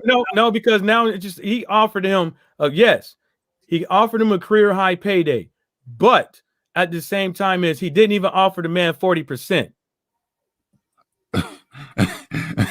Well, listen, if you offer a man career high payday, I don't. But that's what I'm saying. You're not the boxer. You acting like you Deontay Wilder. You acting like you a boxer.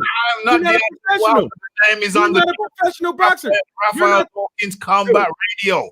Dude, are you the one? Are you the one in negotiations? Are you the one in negotiations? Are you the one? Are you the one in negotiations? Going over here talking about you doing this, blah blah woo woo woo.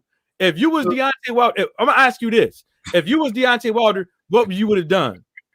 Take the damn career high payday. And guess what? You asked yourself. Hold on. You asked me a question. You answered it. Okay, go ahead. Question. Let me finish the question. Okay, you asked me what I would do if I was Deontay Wilder. I would take career high pay days, more than one, career high pay days with the chance of becoming undisputed heavyweight champion of the world. One name, one face, one champion. Whatever happened to that? Okay, can I answer that now? Can I answer that now? This is what happened. This is what happened with that. Yeah. And this is the reason why I said this before. I said, we not these boxers. We never been in the ring fighting on this scale. We never been in the boxing negotiations. So we can't say what we will do and what we won't do. Because hold up. And now I'm getting to it. You see what I'm saying? Now I'm getting to it. We can't sit up over here and say what we will do when we sitting on these damn keyboards. We ain't them. We can say, I can say right now, if Lennox Lewis came out, if Lennox Lewis was to come back, yeah, I'll fight Lennox Lewis for a career high. Question then. Hold up. If you think the question you're not a boxer. You're not a boxer. You're not up in there. The question if the answer is irrelevant. No, my question is not irrelevant. I never said your shit was irrelevant. What I said was you don't know what you would do in those shoes. You acting like you would do right now because you sitting behind on this keyboard and you looking at all of it. But you're not him. You never been in those shoes. Okay. So we can't sit over here and say what we gonna do. But hold on. You can still look at the situation and come to a logical decision. No, you lying.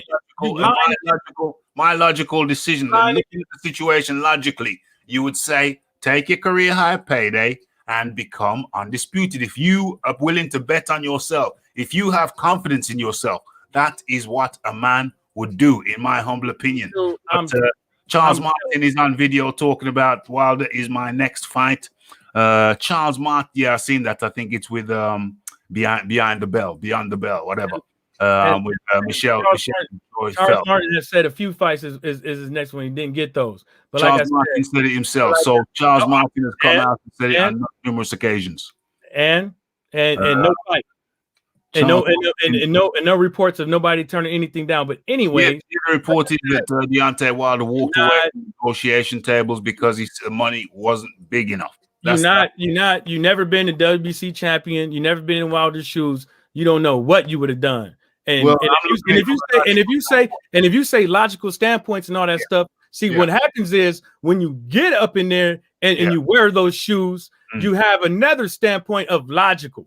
See what I'm saying? So you can't now you can't use it. You can't use because we're not the person. No, Ralph, because we're not Porter. We can't talk about Ugas because we're not Ugas. We can't talk about Ralph. I didn't say you can't talk about anything. What I'm saying is you said if you're not in that person's shoes, you can't talk about it. No. I said you can't say what you will, what you won't, and will take. Okay, what I'm saying is because right now, as we speak, right, this is the keyboard mentality. Well, okay, let's get away from the keyboard mentality. Because when I'm saying that, we YouTubers. Okay, so let's get away. Hold up. Let me finish. Let's get away from the keyboard then. Let's not talk about keyboard. Let me finish then. Let me finish. Okay. Yeah. We can't. We can sit up over here and we can say whatever we could do. We would do. But we can't really say that because okay, cool. Let's get away from that. I'm not finished.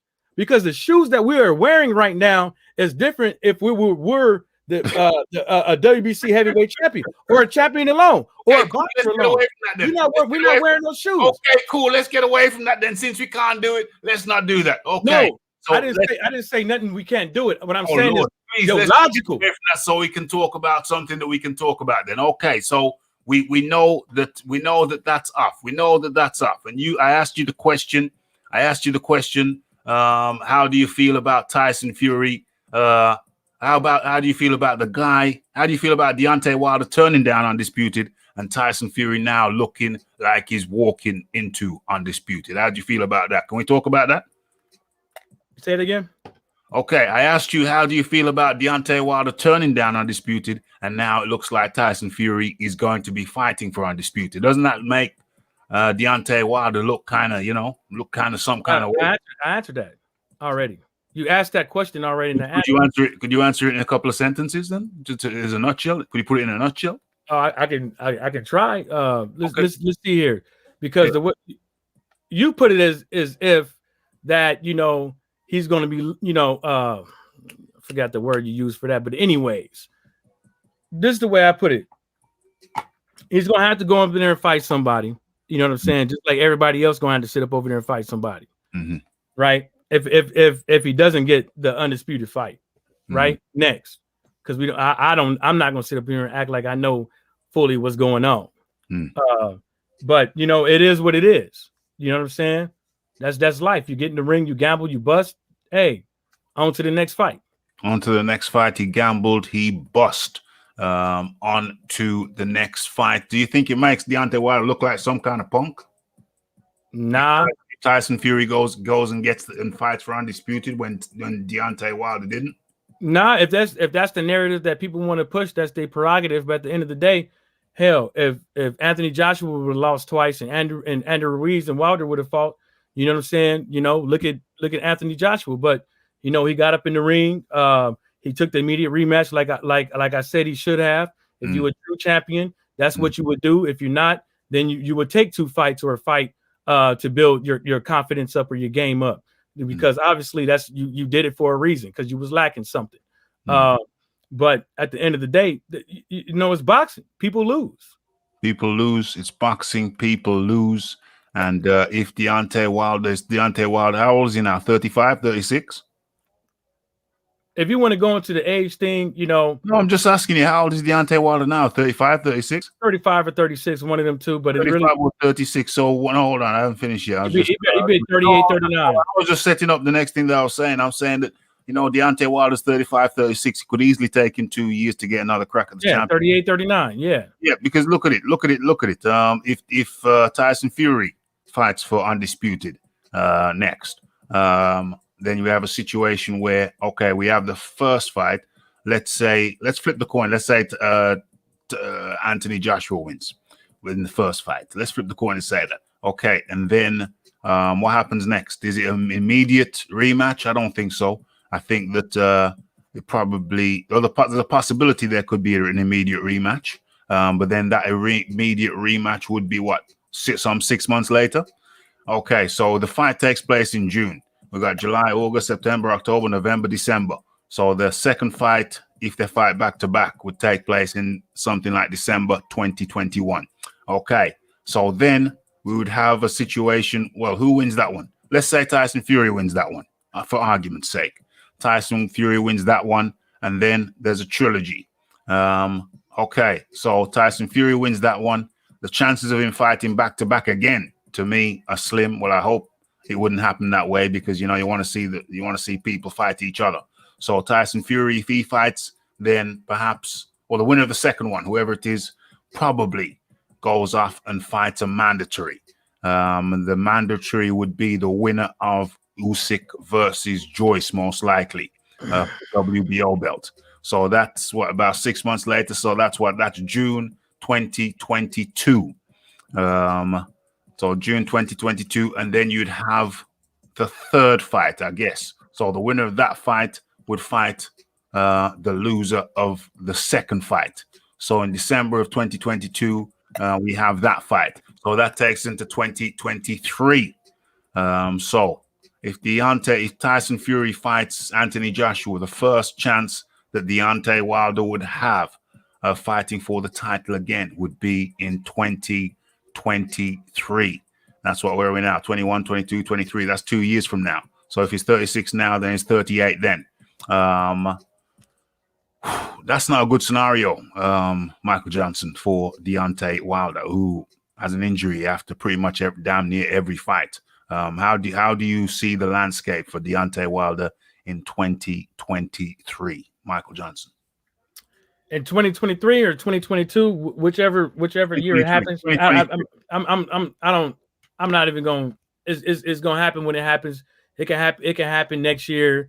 It can happen the following year after that. You know what I'm saying? I'm asking you. If it don't, well, I'm getting there. I'm getting to your question. I'm getting to your question because I want to lace it like that because I want to say it right. For me. All right. So 2022, 2023, if it does happen, you know, he'd be a year or 2 years older, 38, 39. No matter how you put it. The way I put it is, man, you know, it is what it is. There's a lot can happen with Tyson Fury and AJ. They can fuck around and fuck it up for both of themselves. You know, how specifically, how do you see the landscape for I'm getting there. All right. I'm getting there. All right. So if you're talking about the landscape and stuff like that, you know, he's just gonna have to fight somebody. There's fighters that's coming up right now. They don't have that many fights and stuff quite yet. They don't got a big name for themselves quite yet. Just like the rest of a lot of these guys. There's only 3 heavyweights in this whole division, really. It's Wilder, Tyson Fury, and Anthony Joshua. No, you got guys like Povetkin, you got guys like Dillian White, you got guys like Parker, you got guys like Usyk, you got guys like Joyce. So there's at least 5 top names there. Yeah. Well, that's depending on who you talk to. But you know, he's gonna have they're to all fight. Up there in the high. They're all up high in the rankings. Okay.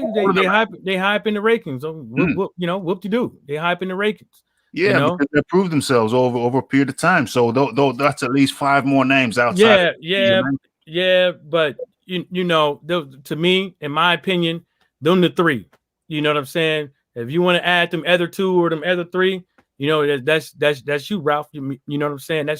That's how you put it. You know what I'm saying? Other people probably agree with you and stuff like that, but some people out there that agree with me. So you know, he's gonna have to fight somebody. You know, you got to fight more than somebody. He's gonna have to fight several people. He's gonna have to fight several people. He's gonna have to fight somebody. You know what I'm saying? It might not be the fights that I want to see. They might not want to be the fights that other people want to see and stuff like that.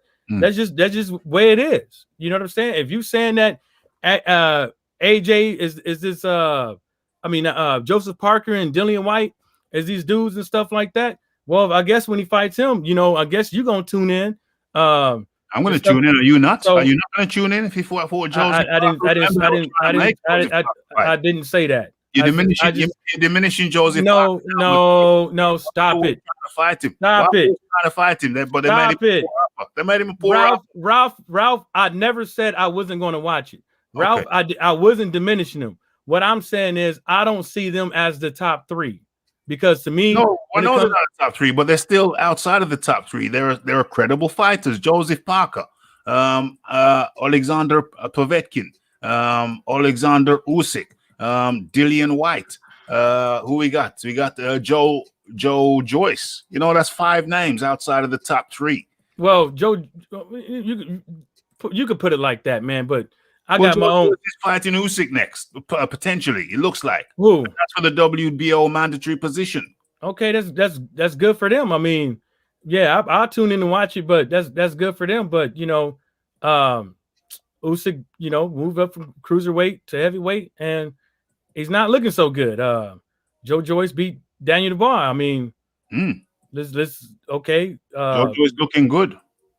He's looking good to you, but you know, when you can't move your head away, and you can't move your head away from a jab in the heavyweight division, that's how your eye gonna look. I'm talking about Joe Joyce, not Daniel Dubois. Daniel Dubois got to be. I'm talking about that's his biggest win. What Jennings? No, not at all. He fought and beat Jennings. Nah, that's not. Nah, Jennings been done, man. Well, Jennings is highly what do you call it? Ranked. No, experience, highly experienced is you know. So Jennings, that was his toughest test. Yeah, Jennings, just like you know, a lot of the guys in the heavyweight division, you know, they take a not so big fight, they take a L. Well, anyway, so yeah, I think I don't know. I think we've gone through the I don't know. Is there any area of this thing? I'm asking the chat. Is there any area of this Deontay Wilder thing that we haven't touched? I think we've touched it pretty damn comprehensively. We've pretty much gone through the A to Z. I don't know if I've missed any area. We know that the water, that couldn't be an issue. We should stop saying that because they get tested before and after the fight and nothing adverse has come up. Presumably he's had more extensive tests that check for more stuff, and presumably that's come up as a negative also. So we shouldn't hear nothing more about Breland spiking his water because he would have had at least 2 checks. Those samples would have been checked at least 2 times, and nothing adverse has come back. So we should rule out the water. And now, for those who have just joined us, check out my video on the topic matter or scroll back to the beginning of this when it's done. And you will find that the audio of Deontay Wilder saying that his suit was too heavy and weakened his legs. He didn't have his legs under him from the start. That was in an interview with Kevin Iole. If you can't find a particular spot earlier on here, then you will find it in the video. So we've covered that two time. We've looked at that. We've looked at the negotiations, the Joshua negotiations. We've looked at arbitration or mediation and arbitration. We've looked at the tearing down. Deontay Wilder is Deontay Wilder tearing down people. He tore down Anthony Joshua. He tore down the Hearn, said they were slave owners. He tore down his own trainer, Mark Breland. Mark Breland should take him to court. He's made allegations that he was spiked by Breland. We dismissed that because if he was spiked, then it would have come up in the toxicology report, and he would have clearly said, "Hey, I got the proof. Here's the toxicology report. I was spiked." He hasn't done that, so we ruled out the water. There's nothing wrong with the water. The suit, he said, was heavy. We know that now. We know that. We have it on track. We have it on wax. There is no more ambiguity. He walked away, in my opinion. He walked away from the undisputed for the highest payday, in my opinion, for the highest payday and the chance of the undisputed becoming undisputed. He walked away from that. We covered that.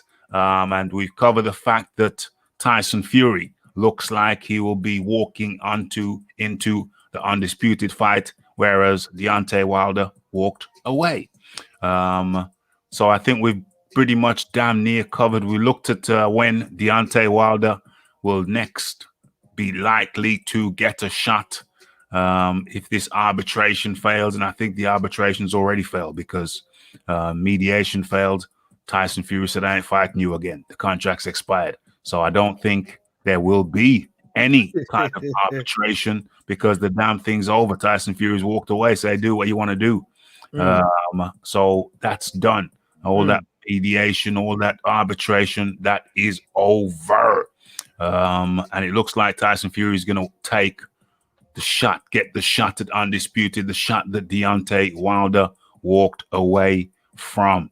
And we've looked at the fact that Deontay Wilder is looking at 2 years before he gets another shot, potentially at the at a title. Won't be undisputed, probably. Well, it might be undisputed, but at a title.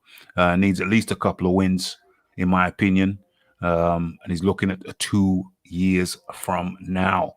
So that's the landscape, according to Raphael Dawkins. Iron Kong, I think we've cut it up, we've chopped it up. Hold on, I'll give you your final words in a second. I just want to look through the chat here to see if I've missed anything the people wanted to address. Wilder's done, finished, toast. OMG. Climb High says, "Trust me, PBC and Deontay Wilder will part ways because of pay expectations, and EH, who's EH, will be his knight in shining armor." Who's EH? To save the day with the zone. Eddie Hearn. Damn, Eddie Hearn's going to come to his rescue. Damn, that would be amazing. Where are we now? Why people denied that Wilder is the booty popping? Well, I don't know if they got any booty popping championships, Georgie Porgy. Good to have you up in the building. Wilder should fight Dillian White. I mean, he's turned that fight down. I don't know if he'll ever fight Dillian White. He said he'd make him wait for 2 years. And the rematch clause, then Usyk, that's into 2022. Yes, easily into 2022. Easily. What we're 2021 now. Oh, we're in 2023. We're in 2023. Oh, I think I see what you're saying. You're talking about before it even gets to Wilder. What's going on? My boy said he was backstage waiting on you. Yeah, well, no, bro. I mean, this just show. I mean, we gone what 156. You got to keep it limited with the numbers. You got to keep it limited with the numbers.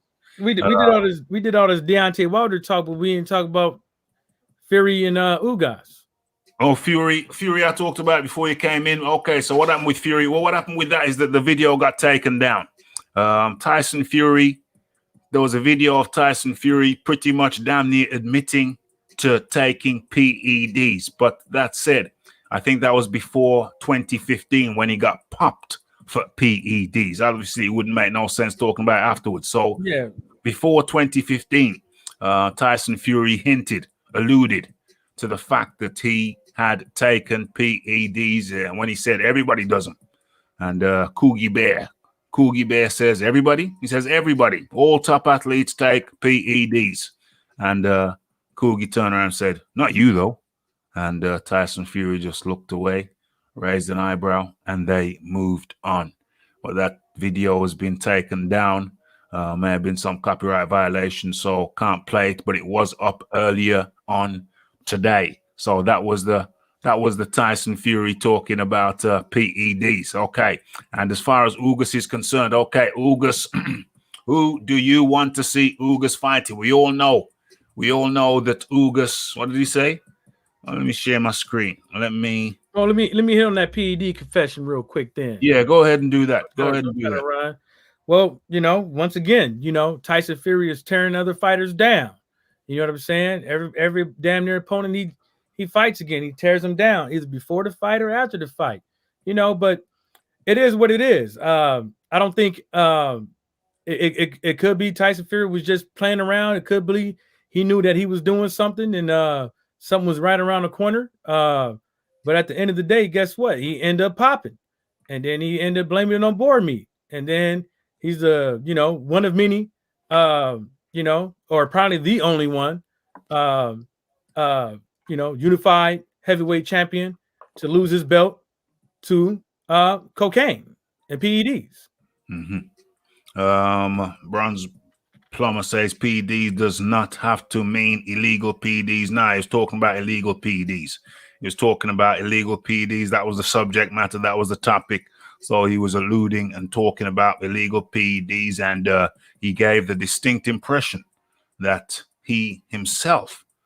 But that doesn't make any, Ralph. That doesn't make any sense because when he said PED or steroids or whatever he said, PED, is performance enhancing drugs, which causes an adverse analytical finding. Whether or not it's UCAT or whoever, and there's stuff that you could take that's performance enhancing that's not on the test and stuff like that. They ain't gonna catch everything, but best be for sure. Like eventually, if you're doing something like that, you're gonna get caught.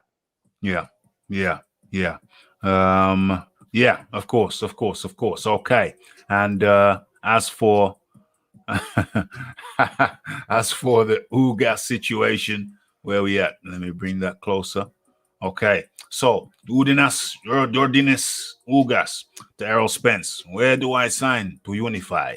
So even though there are other fights that we may like to see Ugas in, but it looks like an in-house PBC affair as per usual. Who would you ideally like to see Ugas fight? Is it Spence? Is that the fight you want to see?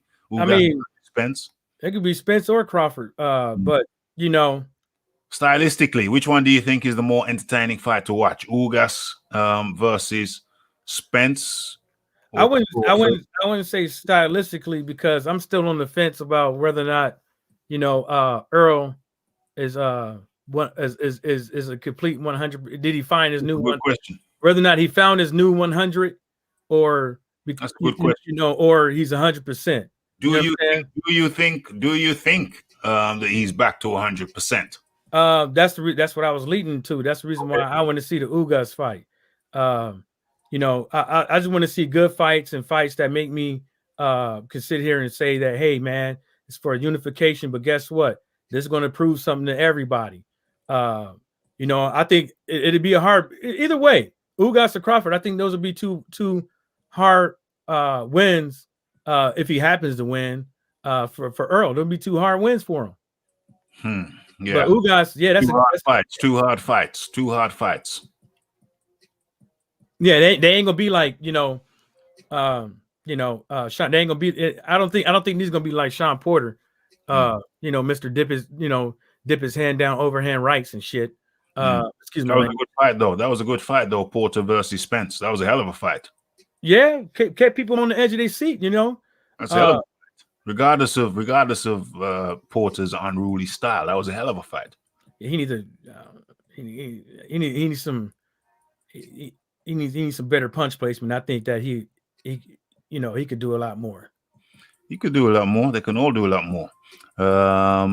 So what do we have here? Wilder is injured after every fight. That's hella suspicious. Wilder is injured after pretty much damn near every fight. Do you think he'll make it to 2023? He's not injured after every fight, but I would say, with the bicep tears is the only one. The bicep thingies is the only one that I would look at like it's like, woof, that one. I broke my hand multiple times, and I don't have no problems with knocking somebody out and hurt my hand later. I broke 2 of my metacarpals. One, it took some pretty good surgery. I even got like a paper clip size plate in there. So the bicep tear is the only one. Is the only one. The thing with Fury is, he got the ankle thing. Ankles never heal right. Never. I don't care. Once you get to a certain age, them bad boys ain't healing right, and everything that you did, busting your ankle and stuff like that, is gonna come. But the eye, I'm not concerned about his eye. Who's that? Tyson. Tyson. Okay. The cut. I'm not concerned about that. He seems like he doesn't have any hand issues, biceps, elbows. Yeah, but we're talking about Wilder. I mean, we're talking about 2023. Well, I'm getting there because everybody's getting older. And it's about time. The heavyweight division, everybody gets damn near everybody gets a surgery here or a broken hand. You know what I'm saying? So I wish him well, wish him health and all that stuff. But Wilder, the only one that is the bicep tear. The bicep and the hands, though. The bicep and the hands. He got brittle hands. I don't. When you hit hard, you got brittle. You probably you hit hard. You start boxing late, and you're not focusing on how what part of the hand you should be hitting with and stuff like that. That could do that as well. Okay, so we're coming to the end of the show now. We're coming to the end of the show, and you just reminded me of something. We almost forgot. Nobody in the chat reminded me. How dare you? Talk to me as we end the show. Talk to me about Deontay Wilder not hitting the speed bag, not hitting the heavy bag, not skipping, not running. Talk to me about those basic fundamentals which Deontay Wilder lacks. And he's on, according to Mark Breland, he is damn near uncoachable. He's uncoachable. He does pretty much damn well what he wants to do. JD's steps in the middle and says, no, you got to come through. You got to come through. You got to come through me. I'll tell you, when he comes in, people step back. JD's, according to Breland, tells people, okay, he's good today. He's good today. So everything's fine. Or hold on. He's not feeling in a good mood today, so be quiet. How do you feel about those revelations from Mark Breland? Well, at the end of the day, with the running, jump roping, heavy bag, speed bag stuff, the running, I could believe that one because he does a lot. He said himself. Well, that's what he said. But we clearly seen Wilder jumping rope, and he said, and he said he doesn't like to. So I don't know what that means. Like I don't like to run, but I run anyways. But let me finish. We've seen him do that. We've seen him hit the heavy bag. Haven't seen him hit the speed bag. But what I would say is this: as far as the running thing, he probably It's probably a medical condition. He probably got bad knees. Yeah. The first thing that goes in heavyweight fighters is their legs. You know, they're not as mobile as they used to be anymore. We can contest that with James Toney. As soon as them legs was gone, even Lucas Brown got a win. So, you know, at the end of the day, you know, I don't think that was the major factor on why Wilder lost. Fundamentals. We're talking about Wilder not doing the fundamentals, the basic fundamentals. Your views on that? I'm getting there. Okay. I'm getting there. Okay. I don't think Mark Breland saying, well, put it like this. He didn't do all that. Let's just say hypothetically he didn't. He doesn't.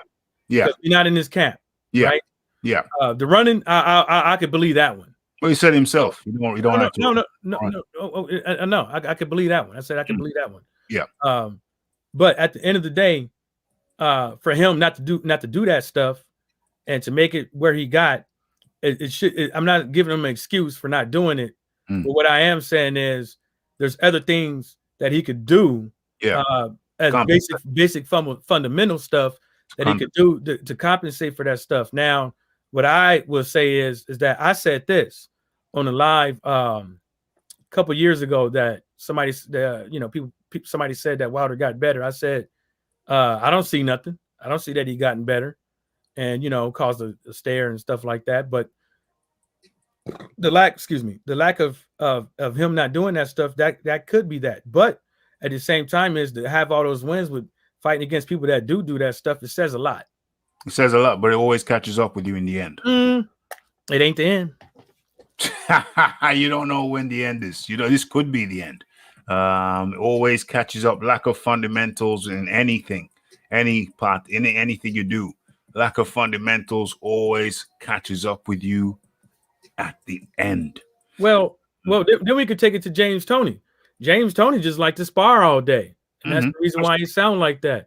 That's and true. when you say that James Toney was ancient, but James Toney lacked the basic fundamentals of road work. A lot of people have said that they never seen James Toney run. And they caught up with him in the end. Well, he was old. He was old. Okay, he was old. Yeah. Well, yeah. He was old. Because if you're not running, there's other stuff that you could do. Like you could at least diet. There's other stuff you could do, but you don't take the place of your basic fundamentals. I mean, you could diet. You could go out there, get liposuction. You could do something to get rid of that extra weight. Yeah, but then, you know, you still don't get the benefit you'd have got from the running. So nothing takes. This is my contention. You may feel differently. Other people may feel differently. But what I'm saying is that nothing takes the place for the basic fundamentals. Yeah. Nothing takes the place. Nothing ever takes the place. Yeah. You can compensate. You can do something, alter it. You know, you can go swimming instead of running. Yeah. So you save your knees, but you still don't get that cardio workout. You still don't build. You don't get the benefit of the running. Yes, cornerstone. You're absolutely correct. But a lot of people said that Wilder couldn't box. Only thing he has is the right hand. And the only person to beat him is Tyson Fury on probably not his worst day, but apparently looking like it was on his worst day. So at the end of the day, when we look at it, yeah, you could say it caught up to him, but it was on his worst day. And not only with that is, how come out of all those fights, nobody could do nothing?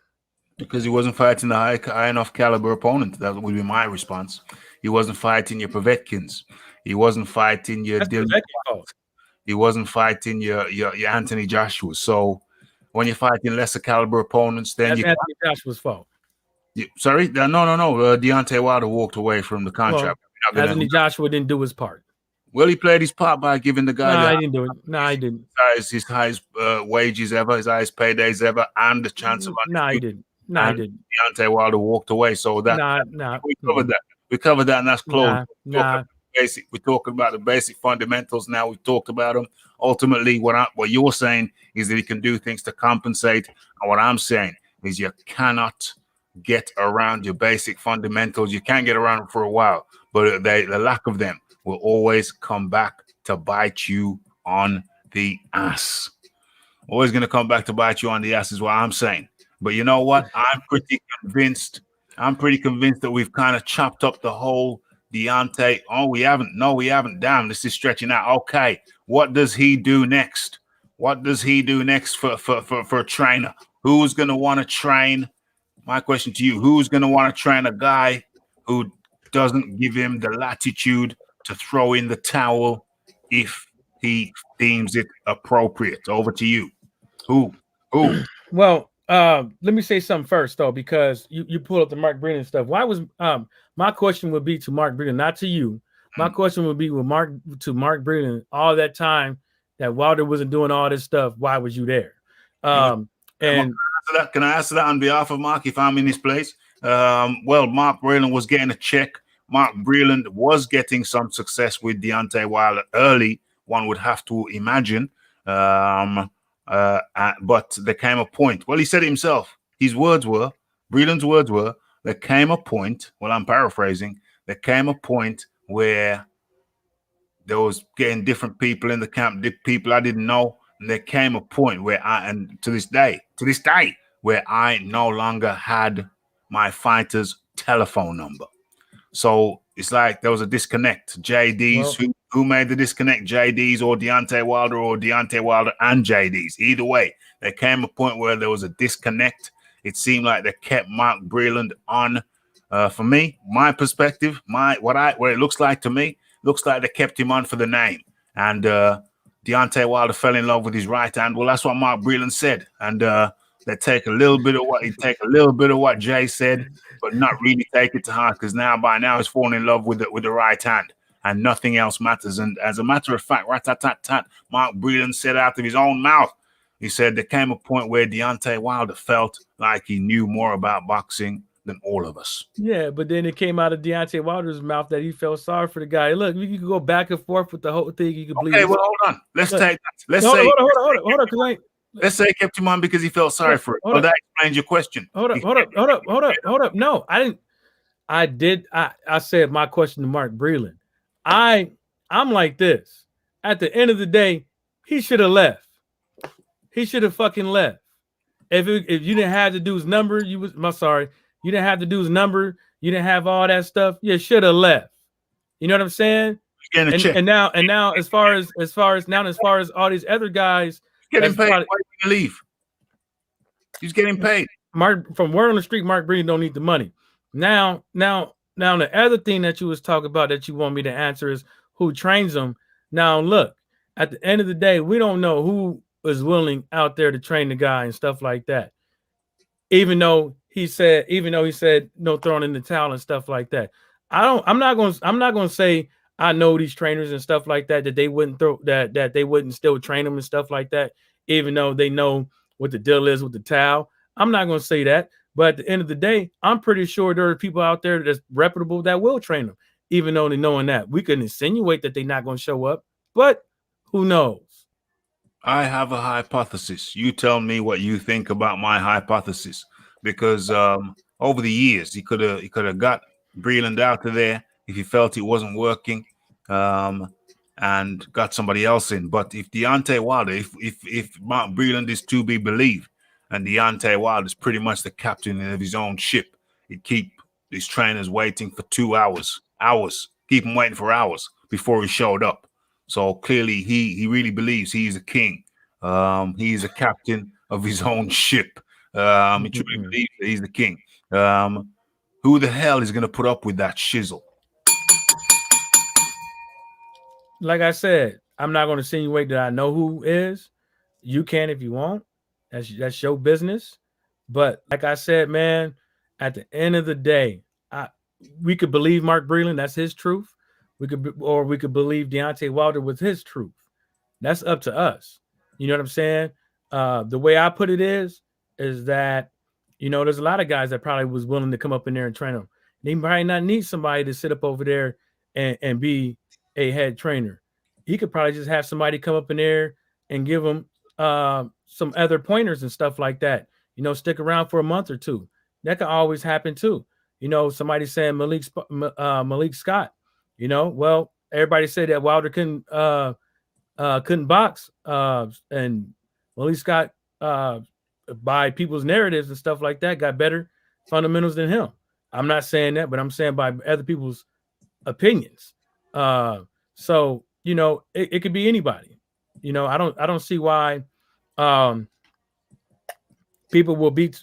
I don't see why this would somebody wouldn't want to be a part of having a heavyweight that could possibly come and be unified and or undisputed again.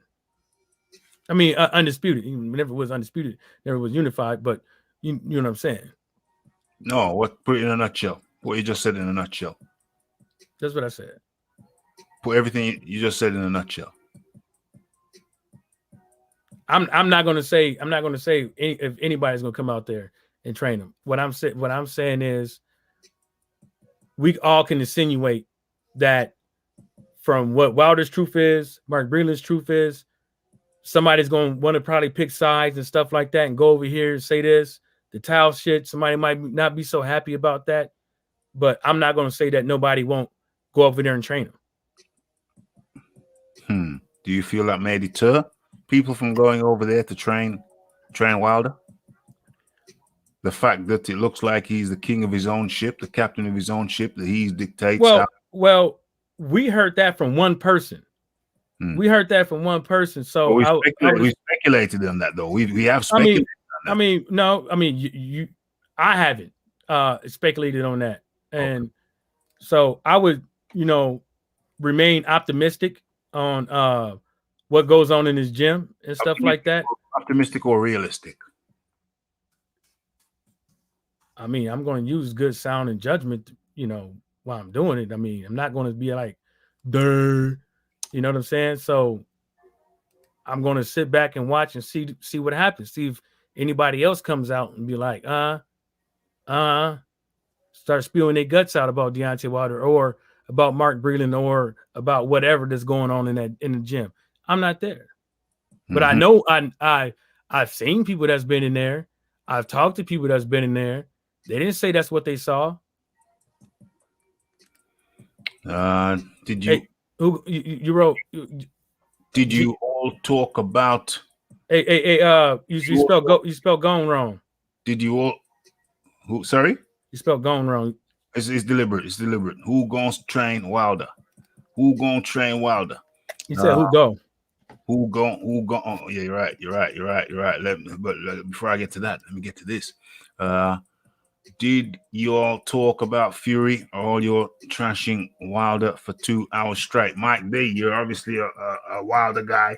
You're obviously a Wilder guy, and that's cool. But we've talked about Fury a couple of times. So you're just gonna have to rewind. What's going on? Wilder was going to get beat by someone sooner or later. The writing was on the wall. Any heavyweight can get beat on any night. Did you all talk about what? You wrote that twice? What the hell's wrong with you? What the hell's wrong with you, Mike B? The hell? You wrote it twice. Okay. And so who gonna train Wilder? Let me take that down. Let me adjust that. Where's the edit button? Who gonna train Wilder? Okay, let's save that.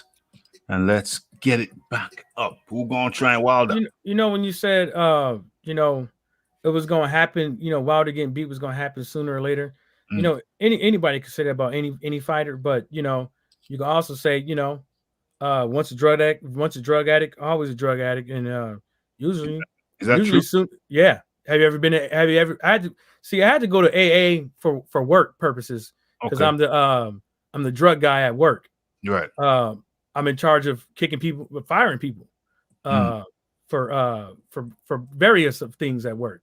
And you go to AA and they tell you, once an alcoholic, always an alcoholic. Once a cokehead, always a cokehead.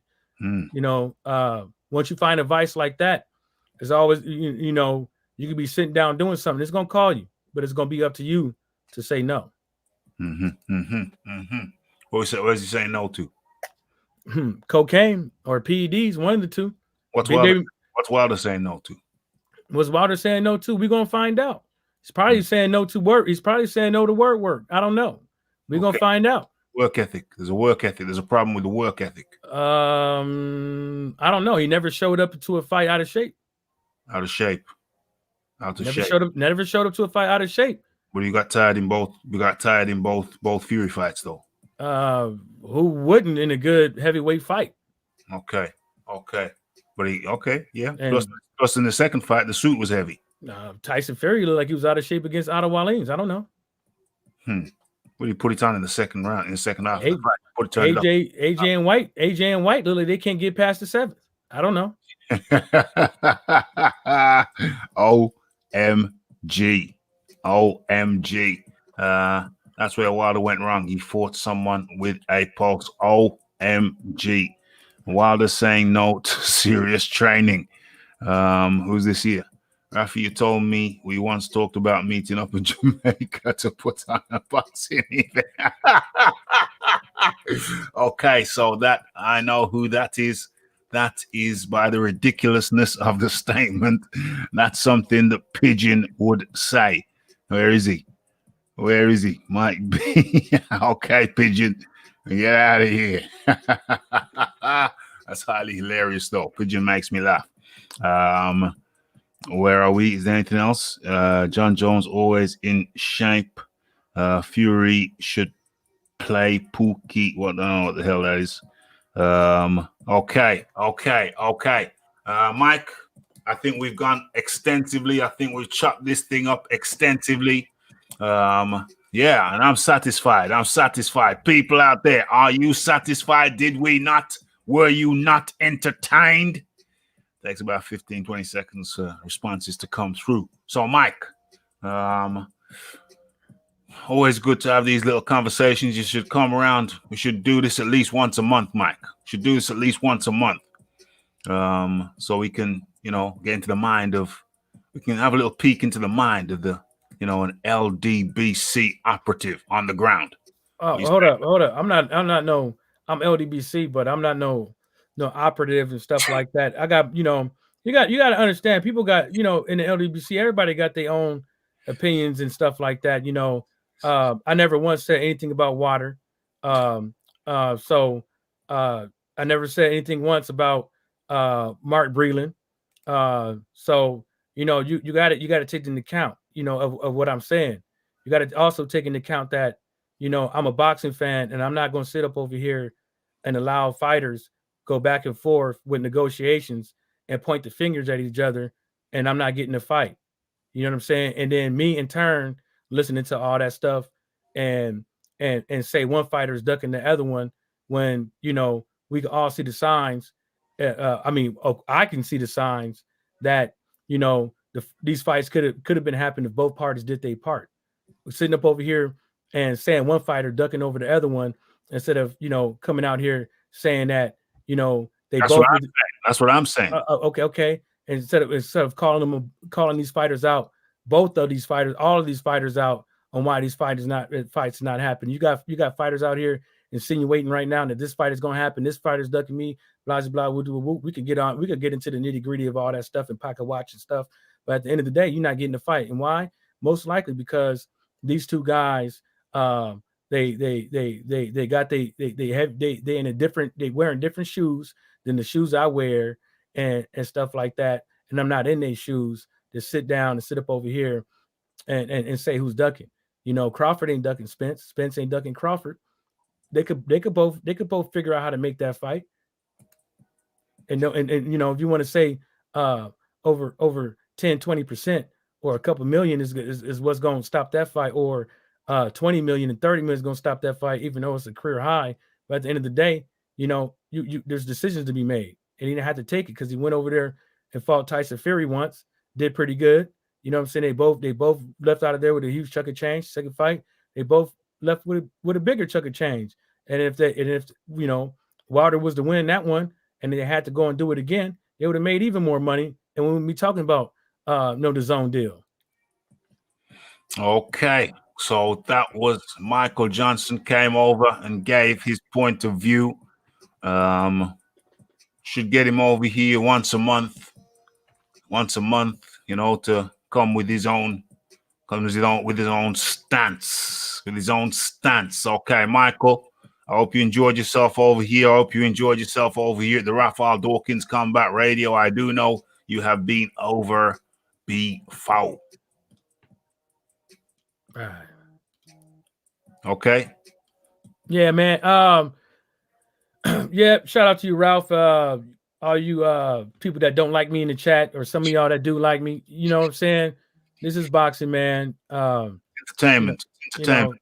Liking or not liking, ultimately it's entertainment over here. We have controversial characters, and ultimately, like James Jameson just said, we disagree, but fair play, Michael. At least you got the cojones to come on. Fair play to you, Michael Johnson. So fair play to you, mate.